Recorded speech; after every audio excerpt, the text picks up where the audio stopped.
Folks, hello, and welcome to the Random Party Generator. I am, well, playing one of the two people playing the part of Kyle Brinks, or Brink, or whatever the fuck my name is. I, I am the avatar in your upper left. Next to me is none other than Rob Conley, Batniatic Games. Sir Kyle, because From the basement. I just have one Kyle. Hey, what's up, dudes? Yeah. Too bad though. You don't have a basement behind you. I couldn't wait to get out of there. Wow. There's too many white guys there. Yeah. The white guy below me, the self-loathing white guy, is none other than Tim Shorts, and next to Tim is Joe the lawyer. Hello, everybody. AKA the vacant chair. The vacant chair.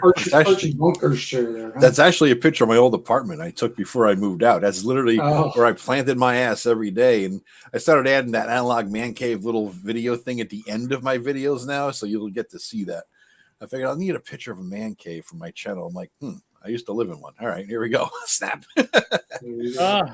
So Bad Mike wants to know, why is Eric an avatar? Well, you see, I'm using my mind control powers to make you believe me when I tell you, as Kyle, that white men like you see on the screen here can't get out of this hobby, can't get out of Wizards of the Coast fast enough. But this time last year, 17 out of 20 executives at Wizards of the Coast would agree they were white men. So, how fast are they leaving? I don't know. I figured the avatar would be a fun way to start it out. And since I found one that looked remarkably like Kyle, I figured, what the heck? Stick with it. So, You know, Eric. I don't think we're going to get that invite for have an interview with him. oh, Mr. Brinks, pick me. You gotta have a channel with less than 1,000 people. Apparently, that's the rule. Nobody's ever heard of. Yeah, he's already agreed that Wizards of the Coast produces hateful content. Yep. Yeah, I mean he's Good. I mean, how much worse could he step in it over here? And you also found you just texted our group with something else you figured out there, Greg. Yeah. Oh yeah, that was good, man. Let the lawsuits begin. Everybody who was not hired by Wizards of the Coast who applied for a job for the past 15, 20 years, bring out your lawyer because it's time to sue the fuck out of WotC. You probably didn't get the job because you're a white guy and they can't prove it in court. There you go. Now, mind you, he did say, I believe that the quote that that was on the N-World summary, that basically we look to fill our hires from the equity list, and then we go for the most qualified. Yep. That's just that's in violation of United States federal law. Thank you, Kyle. Thank you for playing. But listen, since your job is already probably in motion, we will say maybe I would like to take this moment real quick to tell Ron Fraser that we love him. Yes, Mike. Listen, there were 3 women on that list. 1 was Asian. Now, depending on how you look at it, some people declare that Asians are white because they shouldn't get any assistance from the government when it comes to schooling and other stuff. So you could just say that, I guess, it wasn't as diverse as they like to claim it would be, should be, could be. When Asians are doing statistically better than whites, they are considered whites. When they're doing statistically worse than whites, they're considered minorities. Okay, I got you. Thank you. I appreciate it. So, there's been, again, Kyle's been making the rounds. Kyle has, what's the best way we can put it? Unforced fouls? Scoring on your own empty own goals. That's what it's called. Stepping on your own dick, I think, is the right way to say it. Yeah. That would say that he has a big one. So yeah, that's true. So Mark wants And to then know he goes on about the process of creating the OGL, said it was in the works for a long time. over and 2 stuff like years. that. I've been here for Over 2 2 years. years. Yeah. And I'm thinking, you mean people didn't have a clue how things actually work in the industry for 2 freaking years? Like they were not in the bubble that long? Well, Rob, our defense of maliciousness is that we are in fact incompetent. Well, actually, We're too stupid to be malicious. Let's put this in perspective. It took them, it took us, I'm speaking to Kyle, it took us over 2 years, since we started the revision of the OGL over 2 years ago, it took us over 2 years to give you 1.1. Think about that. The one that turned every competitor we have into a unified force against us, the one that turned our own community against us, the one that caused folks to cancel their D&D Beyond subscriptions, that took us over 2 years to put together. Now that is what I consider true team effort. It's very hard to develop sabotage of that strength, Eric. It's like a Wizards of the Coast TPK, and they did it to themselves. It's like dropping a 30-hit dice fireball on your own head. You know? And it wasn't even a fumble. I mean, you spend two plus years on it. It's not a fumble. It's I don't even know what the hell it is at that point. We I'd built like to it for point 2 out- plus years, and then it was released without my knowledge. Yeah, I would like to point out too, like he said, he's been there for 2+ years, and I think I made the point in the past 2.5 years what his Wizards put out that was worth a shit, that he was supposedly Nothing. and he's the one who would have been responsible for releasing Spelljammer without any space rules and spaceship rules. Well done. Why would anybody think he was going to come out being good at this? I don't know. I mean, checking in his tracker. I mean, I'm looking at his actual job part of it. He hasn't been very good at his job. shortly. He's just. I mean, he's been responsible for some of the shittiest products ever produced. Dude, he's the red shirt that you send ahead to open the door that you think might have a trap. That's his role right now. That's right. He's being sent out to be slaughtered. I know, but the thing is little did they know that this red shirt, is actually giving everybody the keys to the starship. To basically take over. Wow. I mean, Run it back to Star Trek. That was good. Yeah. And the thing about sorry, Tim, I interrupted. No, go ahead, Rob. We all have different opinions on, the cultural issues that we're currently dealing with. Some of us are conservatives, some of us are liberals. But the thing is, what appalls me about what he said that should make no difference of where you fall on the political spectrum is that even though he, quote, means well, he's implying that only Wizards can promote diversity. Well, meanwhile, they came out with this book, Journeys Through the Radiant Citadel, that had, non-traditional authors on it. Great, fine, dandy. But here's the thing. Because it comes from the top down, what happened if the authors wanted to follow up on any of the things they did in Radiant Citadel? No, because they all signed contracts. It's all owned by Wizards, and those freelancers are stuck. And if Wizards really wanted to promote diversity, then they should let those authors follow up on their work and get it out there for other people to get their audience to enjoy, and so forth and so on. But of course, no, Wizards have to control it all. Rob, that involves a level of freedom we are not willing to accept. I heard a bunch of those authors just never played D&D either, if I heard right. They didn't know the game. They're like, oh, here's the game. Okay, let me read the book for 5 minutes, and then I'll make an adventure. Okay, that's good. In the meantime, people who are actually good couldn't get a job at Wizards. People with talent, Our employment process screens out all people with talent. Well done. Good job. My response to you, I know what you're saying, Rob, but the problem is his statement itself is essentially nonsensical. He said there's been a perception for a long time that the hobby is mostly white guys. That's not true. That's what he says. That's not true. But I can't wait for all the white guys to leave who are not here. Right. What if the hobby's full of white guys?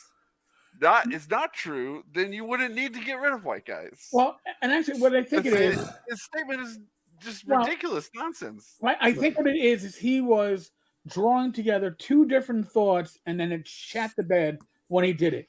He was bringing up the fact that the hobby has been thought of as too long as being white guys in basements, and it hasn't been that for years. It was never that for years. That you know. Listen, we joke about smelly people at conventions. Yes, they're the exception to the rule that you remember, but it was never what we actually had. Yeah. But that 1999 white paper from Wizards said that 20% of the hobby was female already at that point. Well, that was 23 years ago. Right. So, but see, here's the issue.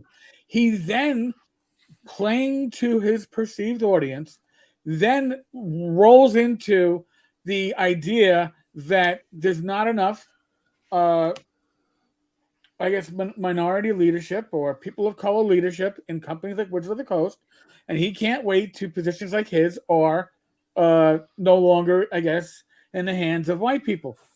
But when you great thing is, he doesn't have to wait. Well, yeah, he can resign if he wants. Right. Well, that's the thing. You look at Wizards of the Coast actual leadership, and it's like, dude. You do realize that they've had all this time to practice what they preach or practice what you're saying. If your company believed that, it would be happening already. The fact is they don't. Tom from Tabletop Tap Room put it a different way. He was like, yeah, they will hire people of color to do the work, but they will not hire them to be in positions of leadership. And in a way, it's like they don't trust them, right? And that seems to be. They're saying, yeah, we're hiring creators. And that's great. I'm happy you are. That are people of color and other overlooked parts of our community. But what about in the real leadership positions, which is, as of this time last year, 17 white males, 2 white females, and an Asian female. That's not the gaming community. You can't say that leadership is. I'm just saying. And by the way, I'm on flames because I'm the sacrifice right now. So I am being sacrificed. I could be burned in effigy. And sorry, but Kyle's soul and spirit will be what keeps Wizards of the Coast moving after he is burned in effigy on numerous YouTube channels and podcasts. So yeah, so I mean, and plus, they're saying they're promoting diversity and stuff like that, and this is all, and they make it sound like it's a new thing to do, but here we are, and I'm looking on Drive-Thru-RPG, and there's over 17,531 D&D products under the open game license across all editions. Wow. And how many okay, so let's say for the sake of argument that the hobby is still 70% white male. Well, I mean, if we take, that's still thousands of products made by people who are not white male. And can Wizard claim that many products were made by non-white males? No, it was and if you look at the OSR, how many? There are thousands of products for the OSR. Well, Rob, you're totally right. I totally agree with you. The issue is that fundamentally, if you get it all the way down to the bottom principle level, they don't believe that people are intelligent. Because if they believed people were intelligent, you could just have a marketplace, and the people who made the best stuff would get their stuff bought, and then that's how you would decide who's the best, right? Like, we don't have to do this in regular book publishing because we have the New York Times bestseller list. We know who's selling the most books. Those are the best people at writing books. Okay. Yeah. Nobody doubts Michael Crichton is awesome. You can just look at his sales receipts. Well, we have an equivalent. Okay? Yeah. We do have an equivalent. Our hobby is so small, it's warped. But the bottom line is they think, no, you're not intelligent enough, Rob, to choose your own product. You need us to gatekeeper you on what products you should even buy so that then you'll make the right choice, because we can't trust you unless we're in control of making that decision. That's at the bottom. That's the very bottom principle that these people have. They don't trust in a marketplace to determine who's the best product. Yeah, They just don't. I'm looking. I just looked up the number of OGL Classic Edition products, and there's almost 4,000. And everyone in here, I think, except Joe, everyone in here has been on Drive-Thru RPG. There's no part of our Drive-Thru RPG that in any way gatekeepers you on any demographic quality that you might have. Right? Any person can sign up for Drive-Thru RPG and sell their product tomorrow. Period.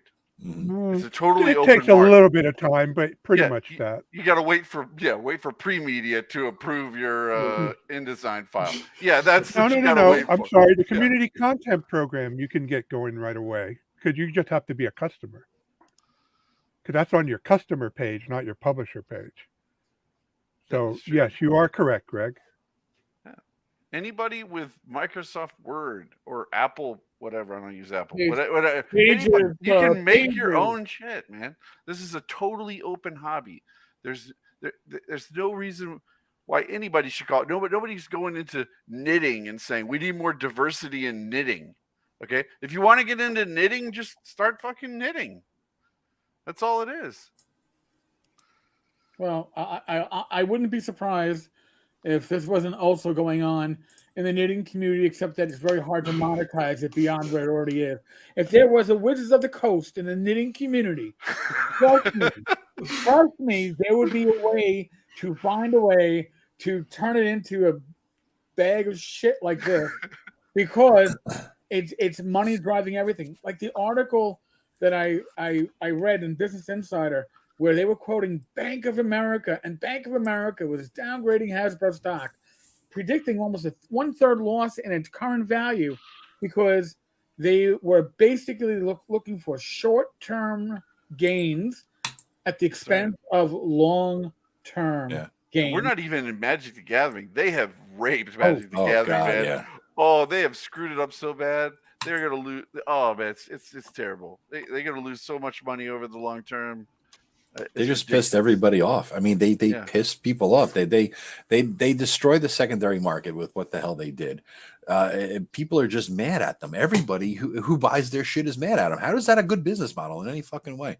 I watched this channel this channel popped up on my feed during the height of the OGL thing called Alpha Investment, and this guy is mostly mad. It's all that guy's funny.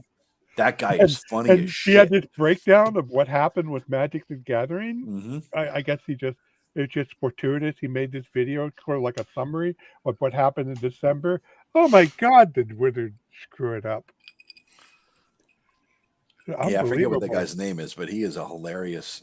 And what's funny, Alpha Investments. That's the name of the channel. Just look him up. I don't even know anything about Magic the Gathering. I just like listening to him rant. He's hilarious. Look at this. He owns 4,000 shares of Hasbro.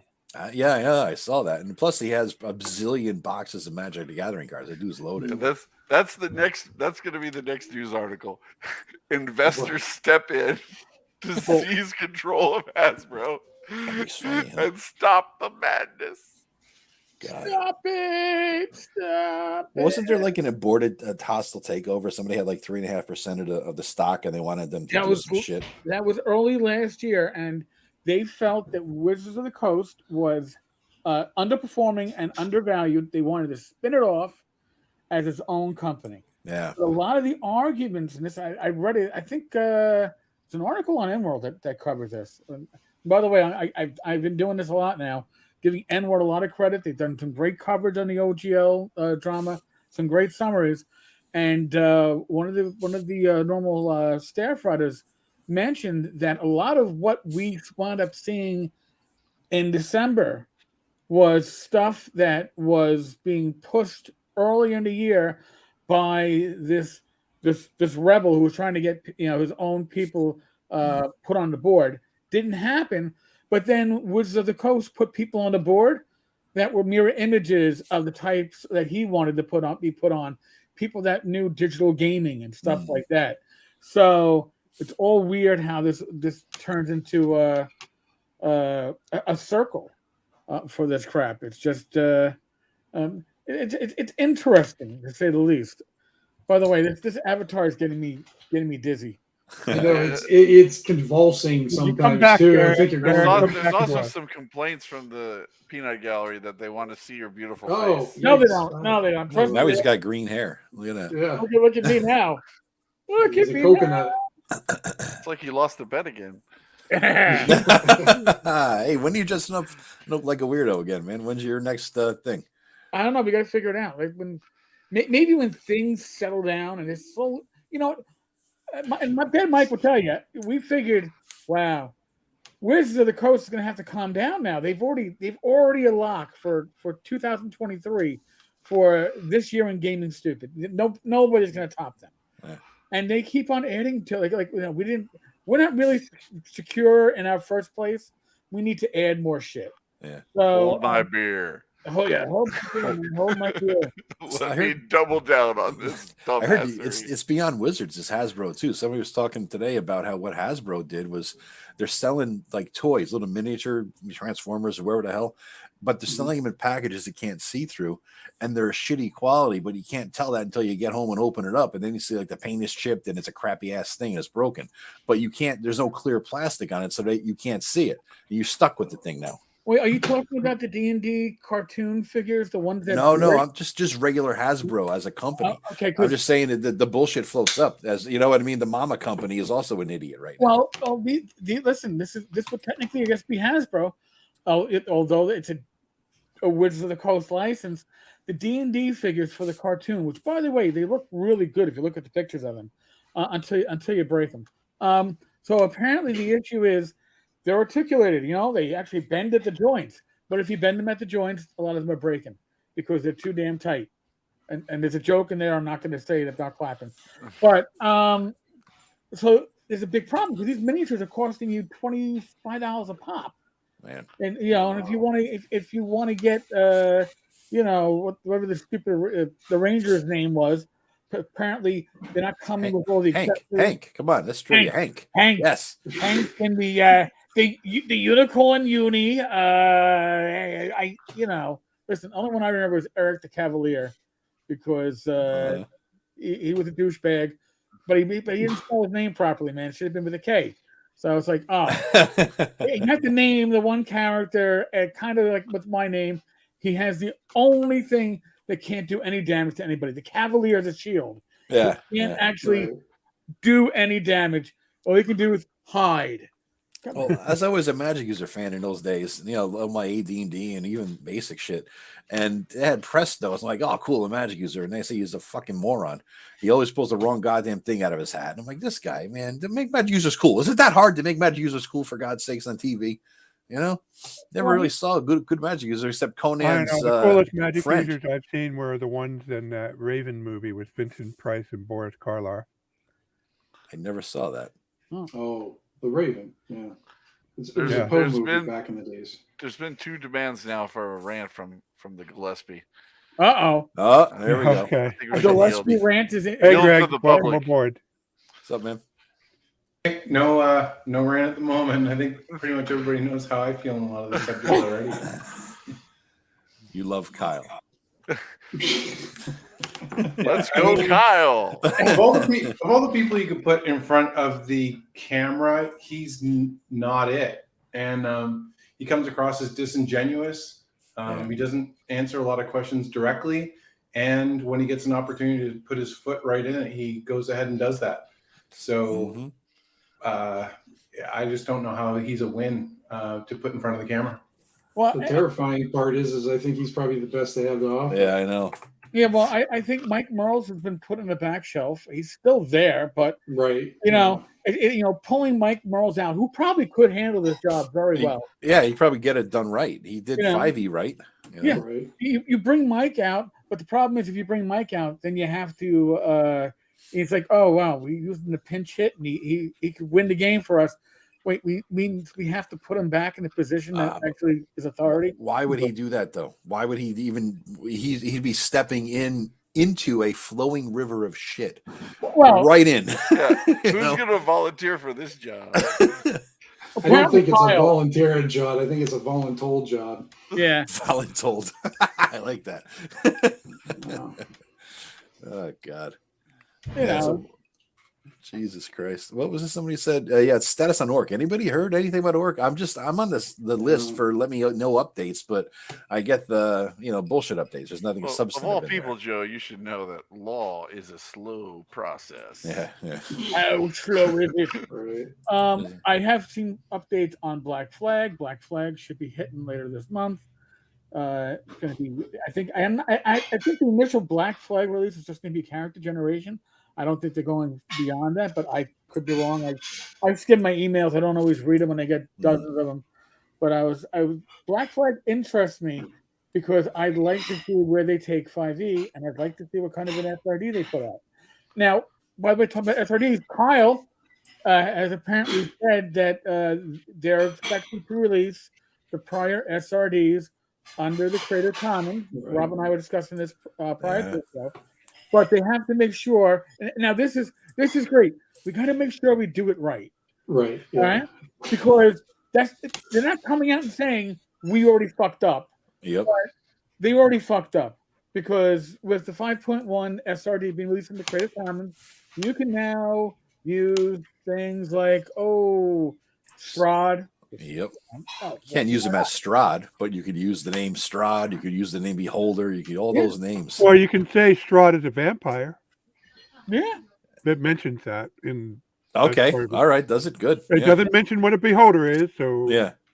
So if you use it to refer to a floating eyeball with stalks and kill the hell out of you in a variety of ways, then you might be in trouble. But if you use it for some weird fairy that can charm your ass off, then yeah.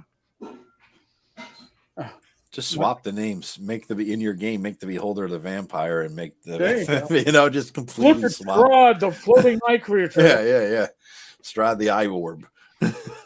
But I bet Mike's saying that Kyle lost the bet. It's like I actually think it was more like everybody draw straws. It's like, oh, dude, you got the short one. You're fucked. By the way, once you're done doing all these interviews, please give us your 30-day notice because you'll have earned the anger of the community. It'll all be focused on you now because really that's what it came down to, right? Before we even knew who Kyle was, when they were giving us an update on the OGL, the update was always like, "Oh, we all won, unsigned, right? Mm-hmm. We both won." You know, goddamn well he wrote that shit. I don't know. Or is involved. Hey, he gave the stamp of approval. You know that. Well, he says he didn't see it till actually shortly before the rest of the world did. Yes, he's trying to claim that it just slipped by. My defense is pure incompetence. Yeah. Or I'm so little. I am. They think that I'm such a great big piece of shit and a moron that they did not invite me to anything important that was going on with the brand that I'm making the fucking game for. That's what he's saying. They think I am an asshole. They think I'm a moron, and therefore I'm not in the loop on any of this shit. Aren't you the head of D&D production? Yeah. Okay, then. Well, but I lead from the front. Really, how far in front? I leave from the parking lot in my own personal car, and not going to say what I do during my spare time, but it's certainly leading from the front. But I've got people skills. So before I forget, in addition to Orc and Black Flag, there's a Kickstarter that popped up called the Cool Name RPG, a community-owned fantasy role-playing system. And what makes it notable is that apparently they have people like Kenneth Haidt, Robin Law, Stephen Long, the guy who wrote the Marvel multi-use role-playing game, Toya Kristen Finley, Owen Stevens, who's co-creator of the Star Wars Saga role-playing game. What's the product, though, Rob? What is it? Is it a game system, or what is it? Yeah, it looks like a. I'll post a link in the chat and put it in a private, and I'll pull it up on screen. So I backed it. It seemed worthwhile, and the guy is going around the forums talking it up. So it's fairly. But here's the secret, folks. You don't need a license. Uh-oh. You can publish things without a license, as long as you just don't use certain words that they use. Yeah. Kind Yeah, of. Greg, I know we talked about this in the past, but yes, armor class by itself is an idea, so it can't be copyrighted. Hit point by itself can't be copyrighted. Hit dice can't be copyrighted. But when you have a game that has hit dice, armor class, and hit points, then you're starting to get to the territory or gray We're area. looking at 80% of video games. True. I understand. I'm just saying these ideas are out there. They're not going to go after you for that kind of stuff. I mean, if you make Strahd's Beholderland, you just pack it full of their shit. They might. But that's not my point. My point is the specific I can write my combination. own role-playing game as long as it's not a carbon copy of some other thing. That's fine. Even if it is a carbon copy, I could change all the names of the skills or whatever, and then it's different. It's a different game. That's what the decision was. I mean, and it stems from, most people don't know this, but there's no copyright protection in fashion, because they don't want you to be able to hold a license over what everybody has to wear every day. That's why all the brand stuff in fashion is ostentatiously got their name all over it, because they can't copyright it. Really, they can't protect it. So, similarly, at a certain point, they can't stop you from doing certain stuff if you're just using common bits that everybody has access to. So just use the common bits.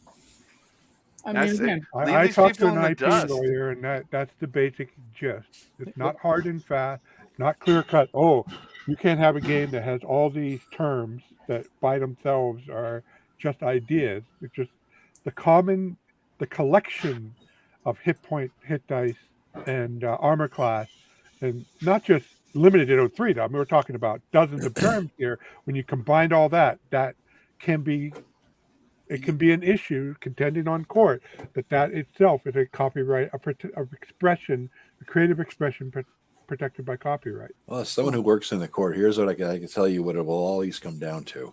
Money, the judge you get, how good your lawyers were, can you withstand the bullshit? Did the judge wake up on the wrong side of the bed that day?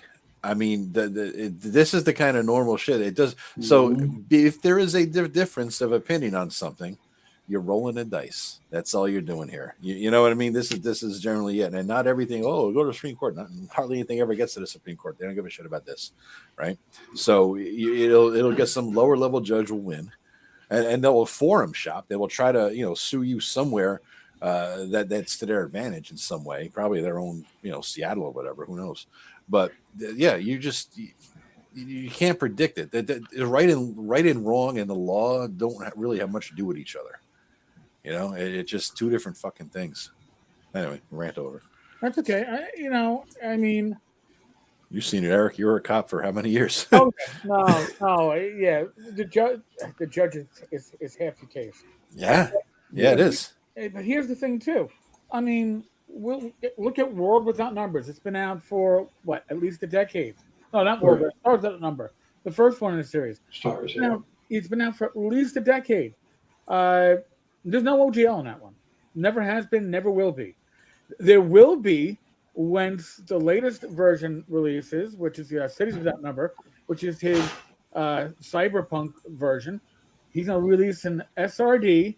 He already said if you want to use any of his system, use his system. Just don't use his setting material. But he doesn't. But he's going to say because people want to hear it, people want to know it's safe to use. Once this current Kickstarter is done and it's in people's hands, he's going to release the core system under Creative Commons 0, which is basically under no. It's going to have no copyright protection, effectively, as he put it. Anybody can use it, no attribution necessary. It's going to be a cleaner way. If you don't trust Wizards of the Coast and CC04, CC0 literally is, have at it. It's he's been awesome with doing this for all of his stuff. So you didn't use that What was that phrasing he used? He become, yes, this. Okay, I will give you a license Right, because in he said you case I don't need one. become what, strange and weird. How he No, put it? if I become strange and wizardly, Strange and wizardry. and move to a coast. Okay, so it was very much a poke at Wizards of the Coast because they took a license that was around for over 2 decades and went, we have a new rules lawyer who figured out how to fuck you all. He doesn't want you to feel that way, and he's gonna release it under Creative Commons 0, which is awesome. But it also shows that what you can do without operating under the OGL. As far as I know, maybe Wizards gave him a cease and desist early on. I haven't asked, but he's been publishing that basic core system in different variations now for over a decade, and he's still publishing. Well, to be fair, his system is not exactly a clone either. It's got a lot of unique elements. It does have a lot of unique elements, but I mean, it's not as different as Palladium Fantasy was when it first came out, but it's more closer to Palladium than it is to, say, Osric or Swords and Wizardry. I would say it's somewhere in between. But now you're going to have Axe Second Edition coming out, which is also going to have a free to use SRD for people to use. Now, that's used much closer to Basic Expert. I've actually looked at a number of the chapters for the Axe revision. I think it's awesome. And I didn't hear the name. Axe, Adventure Conqueror King system. Okay. Alex Macris. So he's got that in the works. And it didn't stop just because the OGL was like, but wait, in the Ginny D video, good video by the way. She interviewed Kyle and she did like summaries after the questions and called it on whether or not he was answering the question, whether he was basically gaslighting. But she got one thing wrong when she was like, well, they're saying the OGL is around forever. Never said that. They've never said that. And they're not going to say that. Because here's the issue with the OGL. The OGL, any OGL can be used with any official D&D rule system that is released with an OGL. You can pick and choose. But why are they so welded to that name? They could just call it the game system. Exactly. Seriously. It's easy. No problem. The one game license, you know what? Oh, you got the one game license. Why do they think they need to?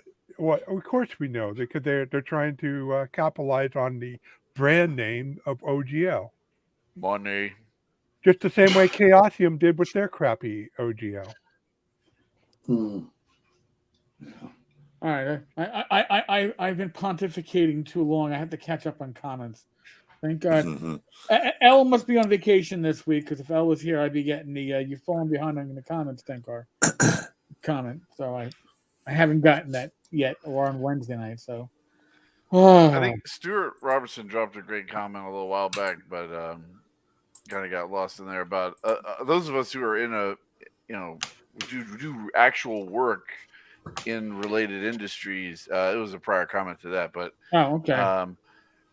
People who actually do web design, actually do book design, actually do layout, real as their real job. You know that they're doing a shit job at what they're supposed to actually be doing.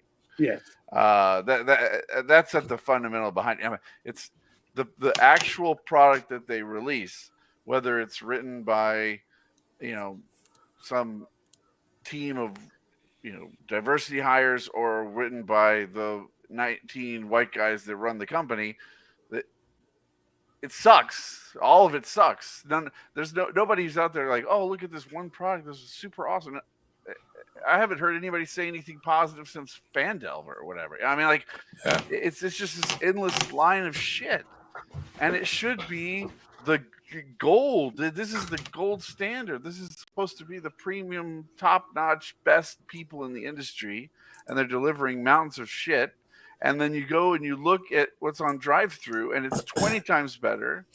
And there's innovation in directions that they are not even willing to consider innovation in. They're not looking at new ways of presenting information, new ways of DM aids and player aid, worksheets, how to make it like all that stuff that Matt Jackson showed us about how to play it by yourself, like all these one-player games, all these cool things. All of this innovation is happening outside of their company. They lost anybody who had any talent. Here's what I get a kick out of is that everybody who calls themselves somebody like who creates games, a game creator, again, you don't create a goddamn thing. Gary Gygax wrote the goddamn game, and we've been doing house rules. Every edition since then has been somebody else's fucking house rule. That's all it is. We're not game creators, don't get all boners on yourself. This is not what it is. We're just fucking people who fiddle with house rules. Sometimes they morph into 4th edition, that living abomination. Sometimes they morph into 5th edition, but it's just an evolution. That's all it is. All right. I'm going to address a question from the crowd. Well, yeah, it's an evolution compared to what the invention of role-playing game by Dave Aronson. Yeah, apparently not. Tim like that one. Tim, you fell down, Tim. All right, so I'm going to address something there's a mistake in this one. Robert, I'm not sure the approach is entirely sound. I guess we're talking about copyright. TSR sued the crap out of Game Designer Workshop for Gary Gygax's Dangerous Journeys game, and it had at the most a very superficial resemblance to D&D. Here's the thing. Journeys was first named Dangerous Dimensions. That's how it was advertised, playing off the D&D synergy. And the belief was, and I don't have the court information in front of me, but Game Designer Workshop, TSR at the time, believed that Gary was working on Dangerous Dimensions while he was still employed by TSR. That would have made the work TSR's property, because the deal was anything that you worked on while employed by TSR was TSR's property. So I believe that was the crux of the lawsuit in that case. It wasn't so much copyright. It was, did Gary violate his contract with TSR by working on a project while still employed by TSR that he was taking to another company. I believe that's what it was. I agree. I'm pretty sure that's the actual explanation. Yeah. Back to drive-through, back to the whole drive-through RPG question you were talking about before, and hiring good people. They have at their fingertips who made what, which organization on drive-through made the most money per product or whatever. They could break it down many different ways, and they could even sort through which developers in that group of people who made this product were the ones that are on the most profitable ones. And they could then reach out to these people and say, hey, you want to make an official Wizards of the Coast product? You get better than 50%, and we'll cover the costs. You want to work for us and do a project. The medal list are public. Everybody else to see. You can see which game sold more than 5,000 copies. Right. But they could look at every detail. They look at the income, Rob. They could break it down by book and product and who was on each one and this and that. I mean, that's DM Guild. That's it. That's what I'm saying. But that would require humility. No. Well, you got to point out they would have access to DM's Guild. Yeah, you're right about that. That's what I mean. Yeah. Okay. So you got to remember too, OGL 1.1. Much of that language was influenced by the DM's Guild, including the morality clause. Now, this is what I always, even now, when the official word from Kyle always is, well, no, we had to do we had to try to revoke the OGL because we had to protect people from NFT. We have to protect you from bad ideas, folks. We have to protect you from these digital art NFT scams. And bad actors. Not that he could name a single bad actor when he was asked. No. There's too much content out there. I don't know of any. Oh, he did name one bad actor, Wizards of the Coast. Well, yeah. We produce hateful content, and the community has called us on it. Right. So, I mean, think about that. You're basing something on that your company has not even done any research on. We didn't even go so far as to find hateful content in the community because that would have required effort and work. But trust me, you need to be protected.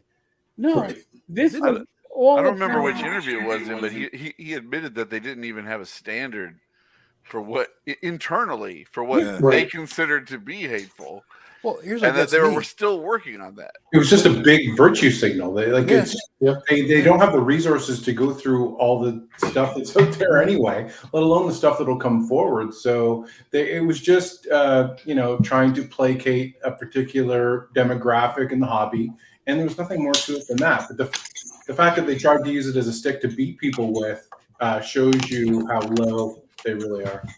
And here's So- a pro tip, so folks. let me if you're throw going to this- appeal to a demographic, it should be the one that buys your product. That would be helpful. Let me throw this out here. Now that every Wizards has forced everybody to take a second look at what they do for the hobby and industry, they're even relevant anymore because we've been saying, well, they can't look into. Kyle Briggs said, we can't keep track of all what's released under the OGL. They can't even find the time to find the bad actor. I mean, can they even compete with even the hobby publishers anymore? No. There's just too many of us No. And here's the thing: doing they don't care. too many. And then for everybody who just slapped together a Word document and throws out and said, "Why did I just pay $2 for this?" You got Greg Gillespie, Greg down there putting years of work into a sprawling project like Barrow Downs and or Barrel Maze, sorry. And you got my stuff, you got Tim's stuff, Eric, you got your stuff, your stuff, Greg. I mean, how is Wizard going to realistically compete? Blood with Island that? one day will be a reality. Maybe you're the one who keep pushing for it. You're the only one who remembers it, dude. I'm the only one who believes in you, Joe. Now here, I was being charitable, Joe. I didn't want to make you feel left out. now something that I really haven't seen covered by anybody. But remember, 1.1. What did 1.1 require you? If you were publishing under the 1.1, it required you to put the trade dress on your product. Okay, you had to submit it to Wizards of the Coast. They had to know what you were publishing. They basically had to approve it, right? But you had to put your trade dress on it. So by doing that, your ampersand on your product was effectively making the whole market Wizards of the Coast market.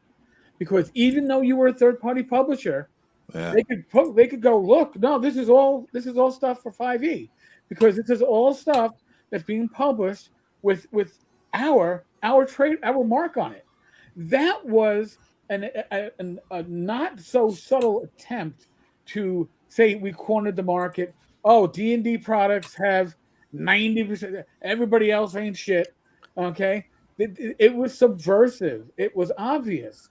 Then with I think it was either 2.0 or 1.2, you could either include the OGL in the back of your product, or if you didn't want to waste pages, you could just put the ampersand on your product, and that just sufficed as saying that you agreed to the contract.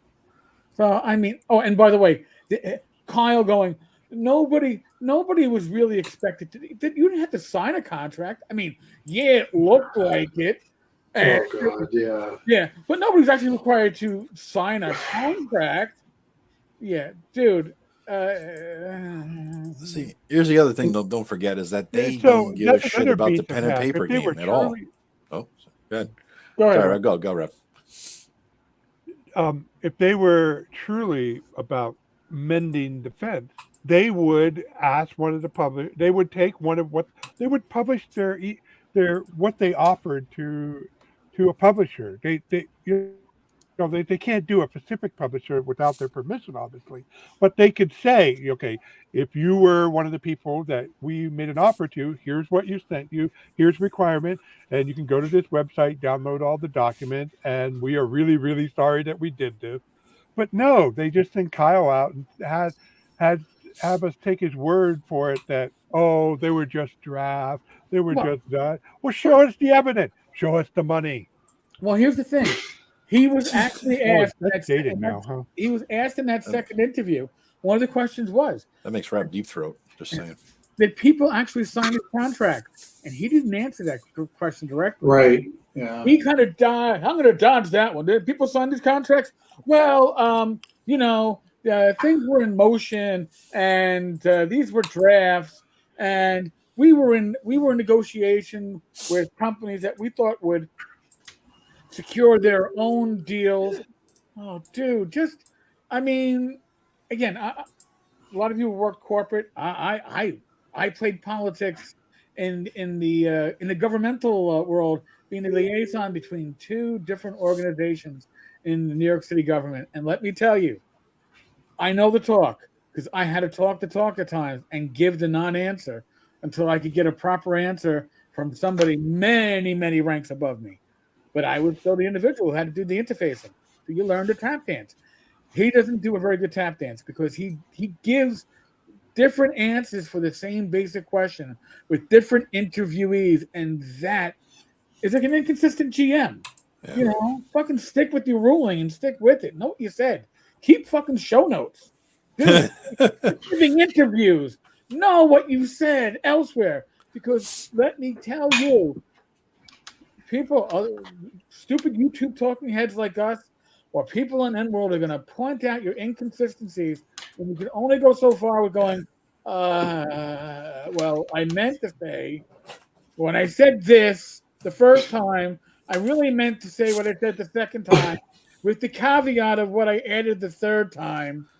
I never said the insurgency was in its last throes. Yeah, I never said that. No.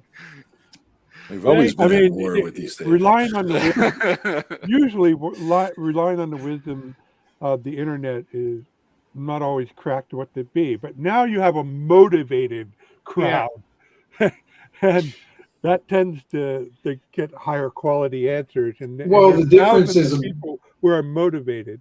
The difference, though, this time, Rob, is a lot of the wisdom before would either come from extreme left or extreme right. This thing woke up all the quiet middle.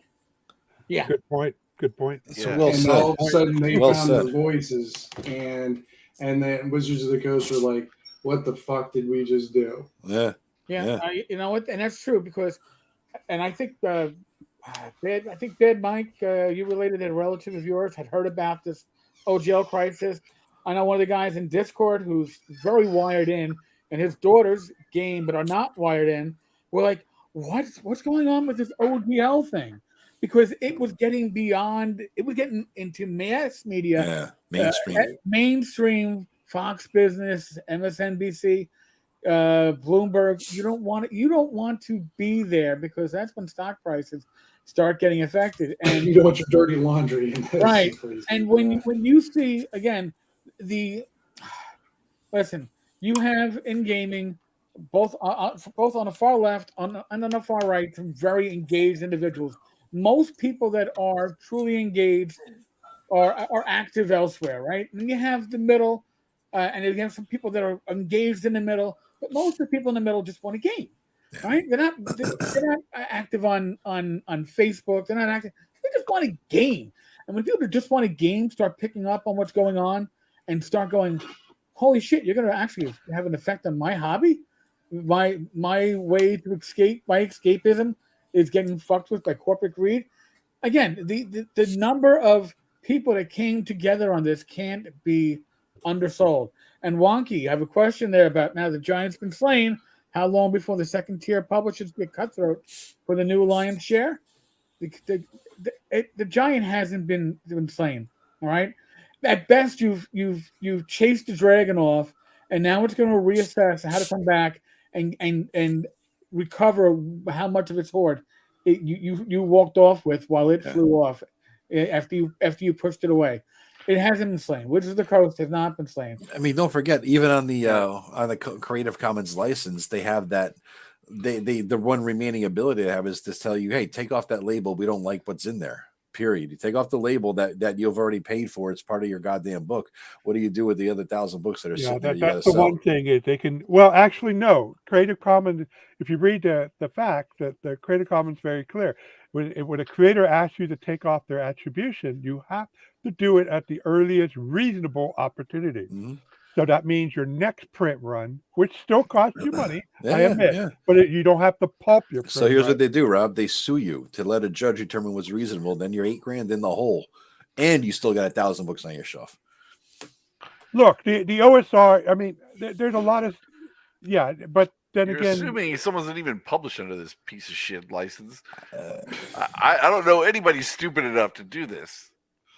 Well, the Creative Commons. well, I'm pretty stupid then because I I was going to say, look above you, Greg. The Creative Commons license is a lot.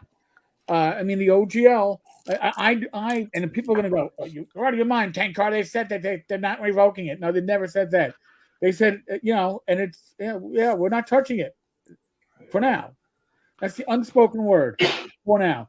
Because Kyle has repeatedly said, I don't know why anybody would want to publish under the open game license, but if they did, it's their option. Why is that? Why are they pushing into Creative Commons? I don't know. Probably because they do plan to revoke the open game license just at a later point when people have been once he's forgotten about what happened. Yeah, that's what I'm saying. Now's the time to really just develop a plan to walk in a different direction. They've shown their true color. They've shown what they want to do, and we've only temporarily got them to stop it because everybody is looking at them right now. And as soon as everybody stops looking at them, they're going to go right back to nefarious shit again. Mike wants to talk on the contract situation and why we know they're lying. Look at this. We always bring in this. We're going to get close to having a Brady Bunch fucking situation again this week. All right. I will. While you're getting him in, about the spread of the news. So Kellyanne posted this Facebook post that she ran into on a wax forum, I think, where they talk about wax you can buy and burn for the smell. And right. this wife of a husband said, yeah, she was talking about D&D 5e and how her husband was complaining about this OGL situation because he was one of those, I just want to get on my game. I don't know why these guys are whining about it, but it just cropped up on a wax forum. Weird. All right. Ancient 60-year-old. I see. I do have one thing. Over 59. Why does Bad Mike look like a Star Trek villain? Evil Scotty. I swear I was going to let you. I was going to let you guys go it alone this weekend because I've been horning in too much. But I just want to real quick. So the reason this whole thing is just so hilarious, and we know that they're lying from the word go, is because I know someone who was handed a contract, which, by the way, those were contracts. They were not whatever they're trying to say. There were suggestions. They're just rough drafts. No, they were handed the exact contract you were shown, and they were told basically sign this or else. And they were saying, do I get any? Okay, so they said, do I get any considerations? And this person went in, and I'm not going to say their name at all. I'm not allowed to because it's an NDA thing.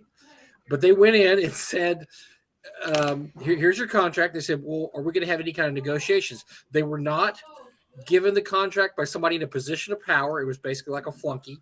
And they said, no, there's no negotiations here. And they said, well, do I have any considerations? They said, oh, yeah, sure. If you sign the contract as WotC, we'll promote your material. Like, okay, well, you're not giving me shit. I mean, I promote my own material fine. Well, there's the deal. Here's the deal. Sign it or not. We really don't care. I mean, that was the attitude. No call after they left and didn't sign it. No callbacks. No, didn't keep in touch. Nothing. They just let them walk out without signing it. To Mike, this person's knowledge, nobody signed the contract. Mike, without disclosing identity, in terms of size, this person or entity that you're talking about was supposed to maybe sign up. Were they big? Were they a big publisher? In other words, yes. Would Wizards not call them back because they sell 5,000 books a year? No, they're without giving anything identifiable. They're bigger than Frog God. They're bigger than Frog God. Okay, really? So, yeah. So, and they were just no. Yeah, we'll see you later. And so when they came out, and the first thing they said was, "Oh, these weren't real contracts. This is just." I knew they were lying, and I've not trusted one damn effing thing they said since then. Pretty much because sums it up, man. They were absolutely given. Those were absolutely given as real contracts. That was absolutely the deal they were given. Was that you have here's your pile of shit, eat it or not, we don't care, and that was it. And like I said, the only considerations they were given was promotional considerations. We will promote your material or your Kickstarters. But you're going to owe us this much if your Kickstarters go over $750,000. Blah blah blah. You get to do this, and we're going to own your material. I mean, everything. It was all in there. So this whole thing about contracts, all the backtracking they're trying to do on it is all lies. Every bit of it is a lie. And that's why you can't trust anything they're saying about the OGL now or anything else, because they're still lying about the contracts by saying those were And you wonder why they're still lying on that. Why you still have to lie about something that we all know is you're lying. Stop fucking lying. Because everybody had to sign the contract, had to sign an NDA, and they can't come out. And because I have expressed this online, and people say, well, prove it. How you can't, because these people also are not going to come forward and say, well, they all signed NDAs. They're not going to say, well, that was me that said that. But I'm just telling you that this is that's exactly what happened. And not only that we heard similar stories from other people. Now, those were not firsthand, though. But suppose that was basically the deal. You walked in, you made an appointment, you walked in, they hand it to you, you signed it or not, didn't sign it, and they didn't care if you signed it or not signed it. They said, see you later. So, and like I said, as far as anybody knew, there was a little cattle call. There was a little cattle call for it. It was ridiculous because nobody was going to sign that. It makes you wonder what they thought was going to happen. And all I can think is they just thought people were either too dumb or I don't know. There's any possible reasons they thought people might sign that contract. But I think that was the beginning of the end when nobody signed it. And then all of a sudden, boom, here comes Orc, boom, here comes Black Flag. Then that's when they panicked. Why are they being evasive on the fact that you sure nobody signed it? I've heard that, first of all, every lawyer I've talked to said anybody that signed it is an absolute ignoramus and has never talked to an attorney, because you don't sign a contract like that without having your attorney look at it. You just don't. And so every attorney that Eric and I know has said, if you sign that, there's something really wrong with you. You're not very smart. And most of the people that were called into the office were smart people, and they were like, I'm not signing this. This basically hands over everything I do to you. Why on earth would I sign this? Well, because we're the only game in town, man. Come on, we're WotC, and we're going to shut down the OGL. This is going to be it. This is your only way to publish, D&D stuff. And so, and I don't know why. I don't know. The same reason that people lie about the dumbest things. I mean, you think you'd lie about this, but you lie about something else that's even dumber. And but it just tells you the level of trustworthiness you're dealing with here. Is that they still have that not also goes to the amateurishness of Kyle Brink, that he's out there, clearly has not had the training to bullshit at the level required to cover up this Titanic fuck which is why I think he lost a bet involving diapers, bananas, and prophylactics. I don't know. There was some, okay, you got to wear a diaper and run across I'm not going to do that. Okay, well then you got to go and do the interviews. Oh, okay. Maybe those investors are right that Wizards and Hasbro are so poorly managed. It's like 1,000 little bosses running around with their own agenda. That's why we got the Creative Commons release. Somebody with about a said it. Maybe it was about a sanity in combination with their overreaction. Say, we got to get this out as Creative Commons to placate the community. Go ahead, do that. That sounds like a great idea. Yeah, but we still have all these people who promoted these contracts in the first place. So maybe maybe we can't trust them because they don't have their house in order. Well, I think they're Napoleon evil. said, "Never attribute to malice that which can be explained by stupidity." Mm-hmm. And absolutely. I've felt like that ever since the beginning. It's just people who were stupid. They didn't even realize they were walking into this hornet's nest until the hornets were already out. I mean, it took them 3 or 4 days to even realize that the internet was turned against them. Yeah, because that's how little active intelligence they have, is that they aren't even following people to find out. Can I tell you something else I heard from a lawyer that I won't name?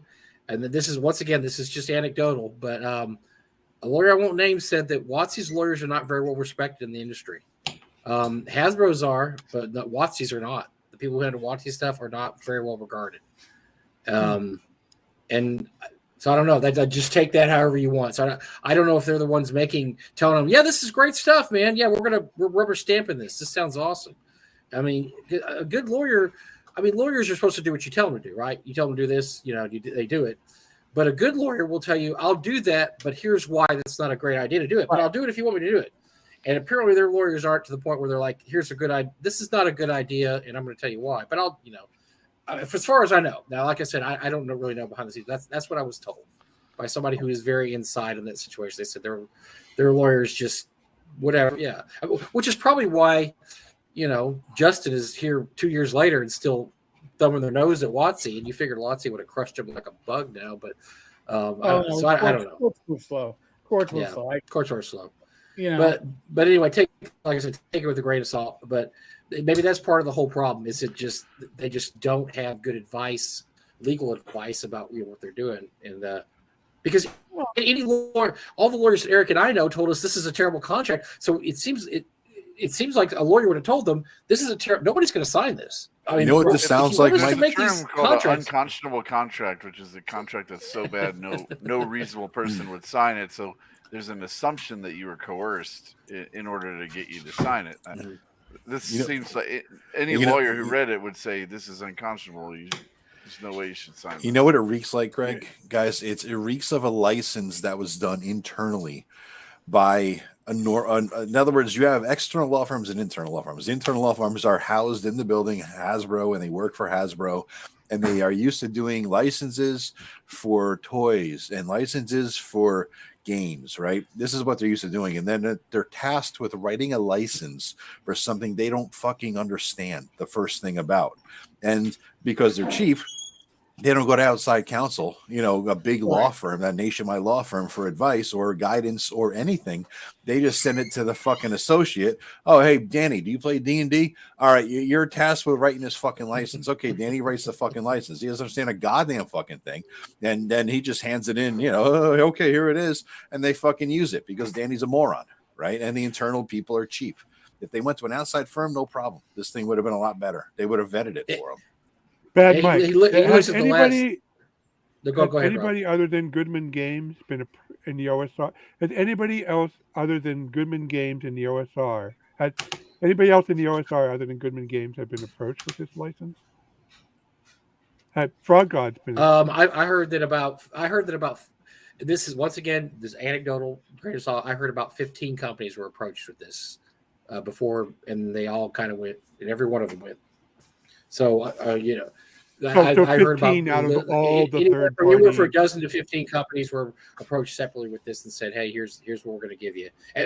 So the situation was, this happened in Renton or whatever up there in the offices, and these companies were called and told, "Hey, come into our office, blah blah date. You have an appointment that date. Come and see what we're going to offer you to publish because we're going to get rid of the OGL." But here's our new contract we're going to offer for 6C if we're going forward. So we need you to come in. So of course, they all came in. Okay, we'll see what you have to offer. And that was pretty much the situation. They came in, they were handed that, and they were like, "You got to be kidding me, right?" Well, can I negotiate this? No, not really. And like I said, the one case I know of, they were saying, "Well, we'll do promotional. We'll promote your stuff." Oh, great. I know how to promote my own stuff, which was told to them. I can promote my stuff just well. My Kickstarters do great. I don't need your promotion. We know because that's why we're bringing you in. So when they said that, listen, 15 companies mean it's pretty much everybody that was on their list of earning over $750,000. Right. That's what it was. I think it was. Good point. I think it's this could be an absolute coincidence, but $750,000 is what OSE made. In their Kickstarter.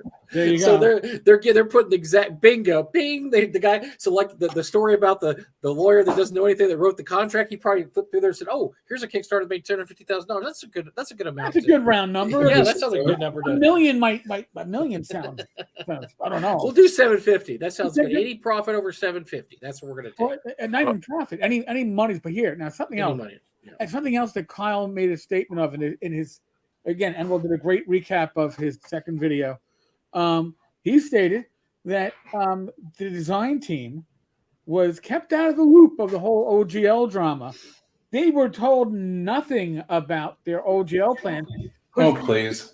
Because he didn't want to track them. Now, Greg, here's the deal. All right. Again, we also have some fabulous timeshares. Well, no, I can almost see this because. There were members on that design team that we know, Mike and I know, were contacted, and their knowledge of what was going on with the OGL prior to the leak was not what the OGL wound up looking like. It was looking like something completely different. So I could certainly see that they were given minimal information because, and this is, I don't know corporate structure, but I certainly know fucking governmental administration. And the idea that you don't want to distract the peons with too much knowledge of what's going on is a mind think at some times. And they didn't want to get opinions from the design staff because the design staff would have told them flat out, almost universally, with maybe one or two exceptions I'm not going to name, but there would have been people who gone, dude, that's the most fucking retarded idea that you could ever come up with. What are you thinking? Well, we'll make more money this way. No, you're going to alienate the community because the design staff is probably the only part of the 1,300 employees at Wizards of the Coast that have any idea what's going on with the gaming community. They're the only one that communicate with people outside, and they're the only ones that have it figure on the pulse. And that's why they didn't want to know. I don't want people who might tell me differently than what I want to hear. Come on. So yeah, but this does reek of being done in a vacuum about it. Well, he kind of said that he wasn't at the table in one of the interviews, but then in the next interview, he said he should have brought more voices to the table because they weren't listening to him. So, yes, Kyle, if you're gonna lie, go to your show notes. Let's keep. He was before that. After he was against it, but he was before it. Right. It's a joke, and I guess the point is that. I guess if you lie enough times or ridiculous enough, you get distracted from the topic at hand. But I think it's just gonna. I did want to throw back to Wonky's question about what are the second tier publishers going to do. Mm-hmm. I was thinking about stuff with Frog God, Mike, and I know that the only reason why Rob wants to publish under this crazy whack ass license is because he wants to tap into all the people who are playing 5e. Okay, so why don't we use all these lists of 5e players that have bought the 5e version of Barrow Maze, or the 5e version of some Frog God module, and send them waves of stuff about here. You play this alternative system that's in the OSR. That's maybe in some cases free, and you don't have to play 5th edition. You can play this other stuff. There's tons of other stuff out there. We have every one of us is in Drive-Thru RPG. You can just go through and look at your product list for everybody who bought that product and email them. So just email them and say, hey, if you're upset about this 5e situation, but you like this module, I've designed the same modules for these other systems. Come check it out. Greg. The reason I released Black Marsh under Creative Commons because people asked me to, because they wanted to use Black Marsh with GURPS and other things. I wasn't talking about Black Marsh. I'm talking about publishing future stuff under this crap ass license. So you got to dig at me and your point across. Okay. It wasn't digging. I didn't even think about you when I said that. You were the one that came after me. You were like, hey, I'm going to do it. I'm like, yeah, regarding that. Let's get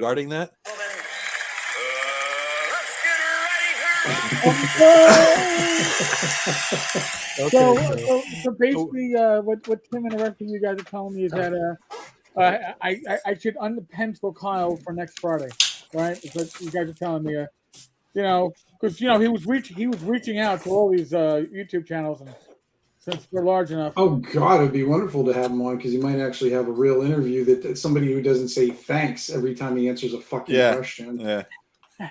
Thank you. Can I have another, sir? Can I have another? And he fed him all the questions. The goddamn PR department wrote it. Jesus. Well, no, listen.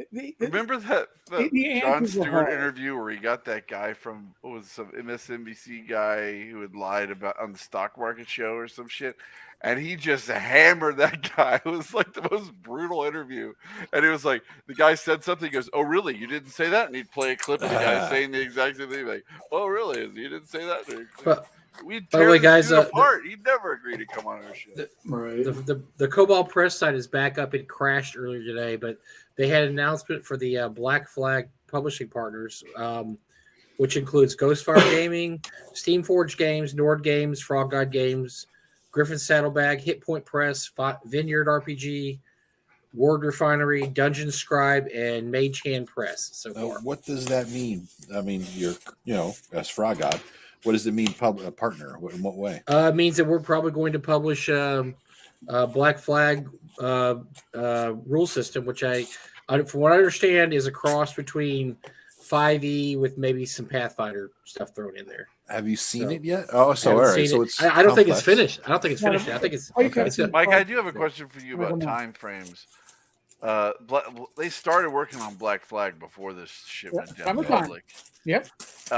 Do you think Black Flag was started the day after those guys saw that contract? No, I think. Or is the timing off? It was seen. It was started last summer, right, Eric? That's what I heard. When do you think they went to Kobold with the contract? Here. Want me to read into something here? I would believe that Kobold has connections on the D&D design staff. Okay, the same people that were kept out of the loop of the OGL after a certain fact. So I'm going to guess, and there's no inside information. I am spitballing. So if anybody wants to reach out to me and get mad at me for divulging information, I'm guessing at go fuck yourself.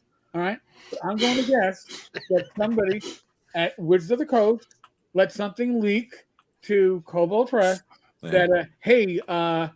We're hearing that the new 1D&D, the OGL, this is going to be fucked up. Really? And then that leak got out. And then after that, Kyle's like, oh, we got to keep these guys out of the fucking loop. They got too many friends on the other side.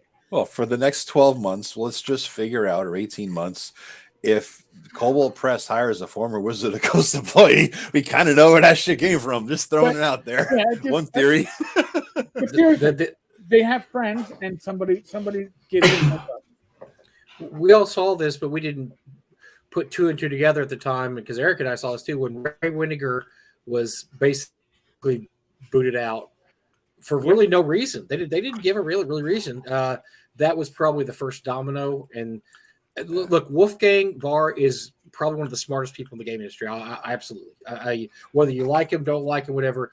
If you remember, he did Kickstarter before there was Kickstarter. When he broke off into Kobold Press, he was doing basically Kickstarters. He was doing Patreons where you would buy his modules for money, and he sees things coming before they come. He is a very smart person, and so I'm not surprised he saw this coming as far back as he did and thought, you know what, they're probably not going to let the OGL stand once 6E comes out. I better start messing around with this. Yeah.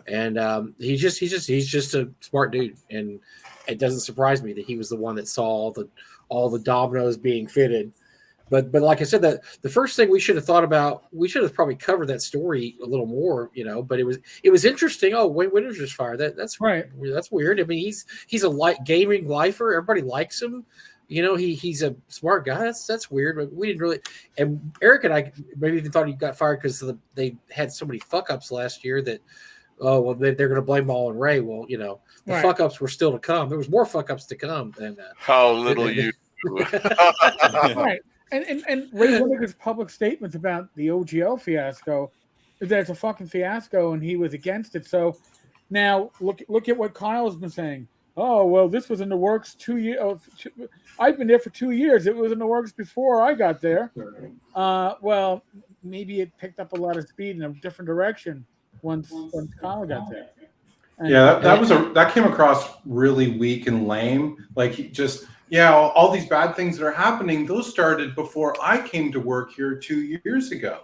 Like it just came across as so weak. It wasn't persuasive at all.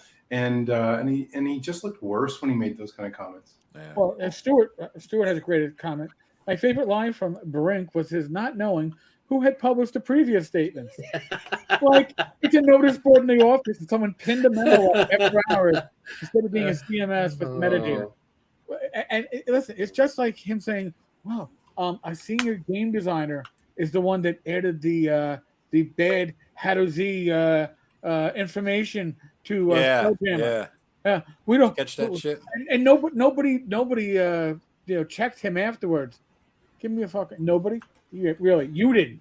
Didn't they blame had a Z originally as something from the guy who wrote the goddamn first version of this thing? Didn't they blame him or that person for it? They said, "Oh, it's just a carryover from way back then. We didn't make it." Yes, And the yes. person who actually made it came and said, "Motherfucker, I didn't create that shit." Well, You did." that's still going on. Shannon Applecott gave an interview last week where he once again threw the legacy members of TSR under the bus, and myself, Eric, and another person have commented on the video to say they're wrong because the person who wrote Spelljammer, Steve Winter, posted and said that was not his original treatment of the character, and he went to let's go to the replay, and he showed where it came in after he left. So it was not. So when they tried to blame legacy creators for the fact, these monkey guys have always been slaves. No, they were not. That's not how they were conceived. That's not their original origin in Star Frontiers, which they came from. And Mike, you're assuming that they read the prior material before. Well, that just makes it look even stupider. The fact that nobody at Wizards of the Coast has even read half of the books that have been already published. None of them's read Al Qadim. I can tell you that for sure.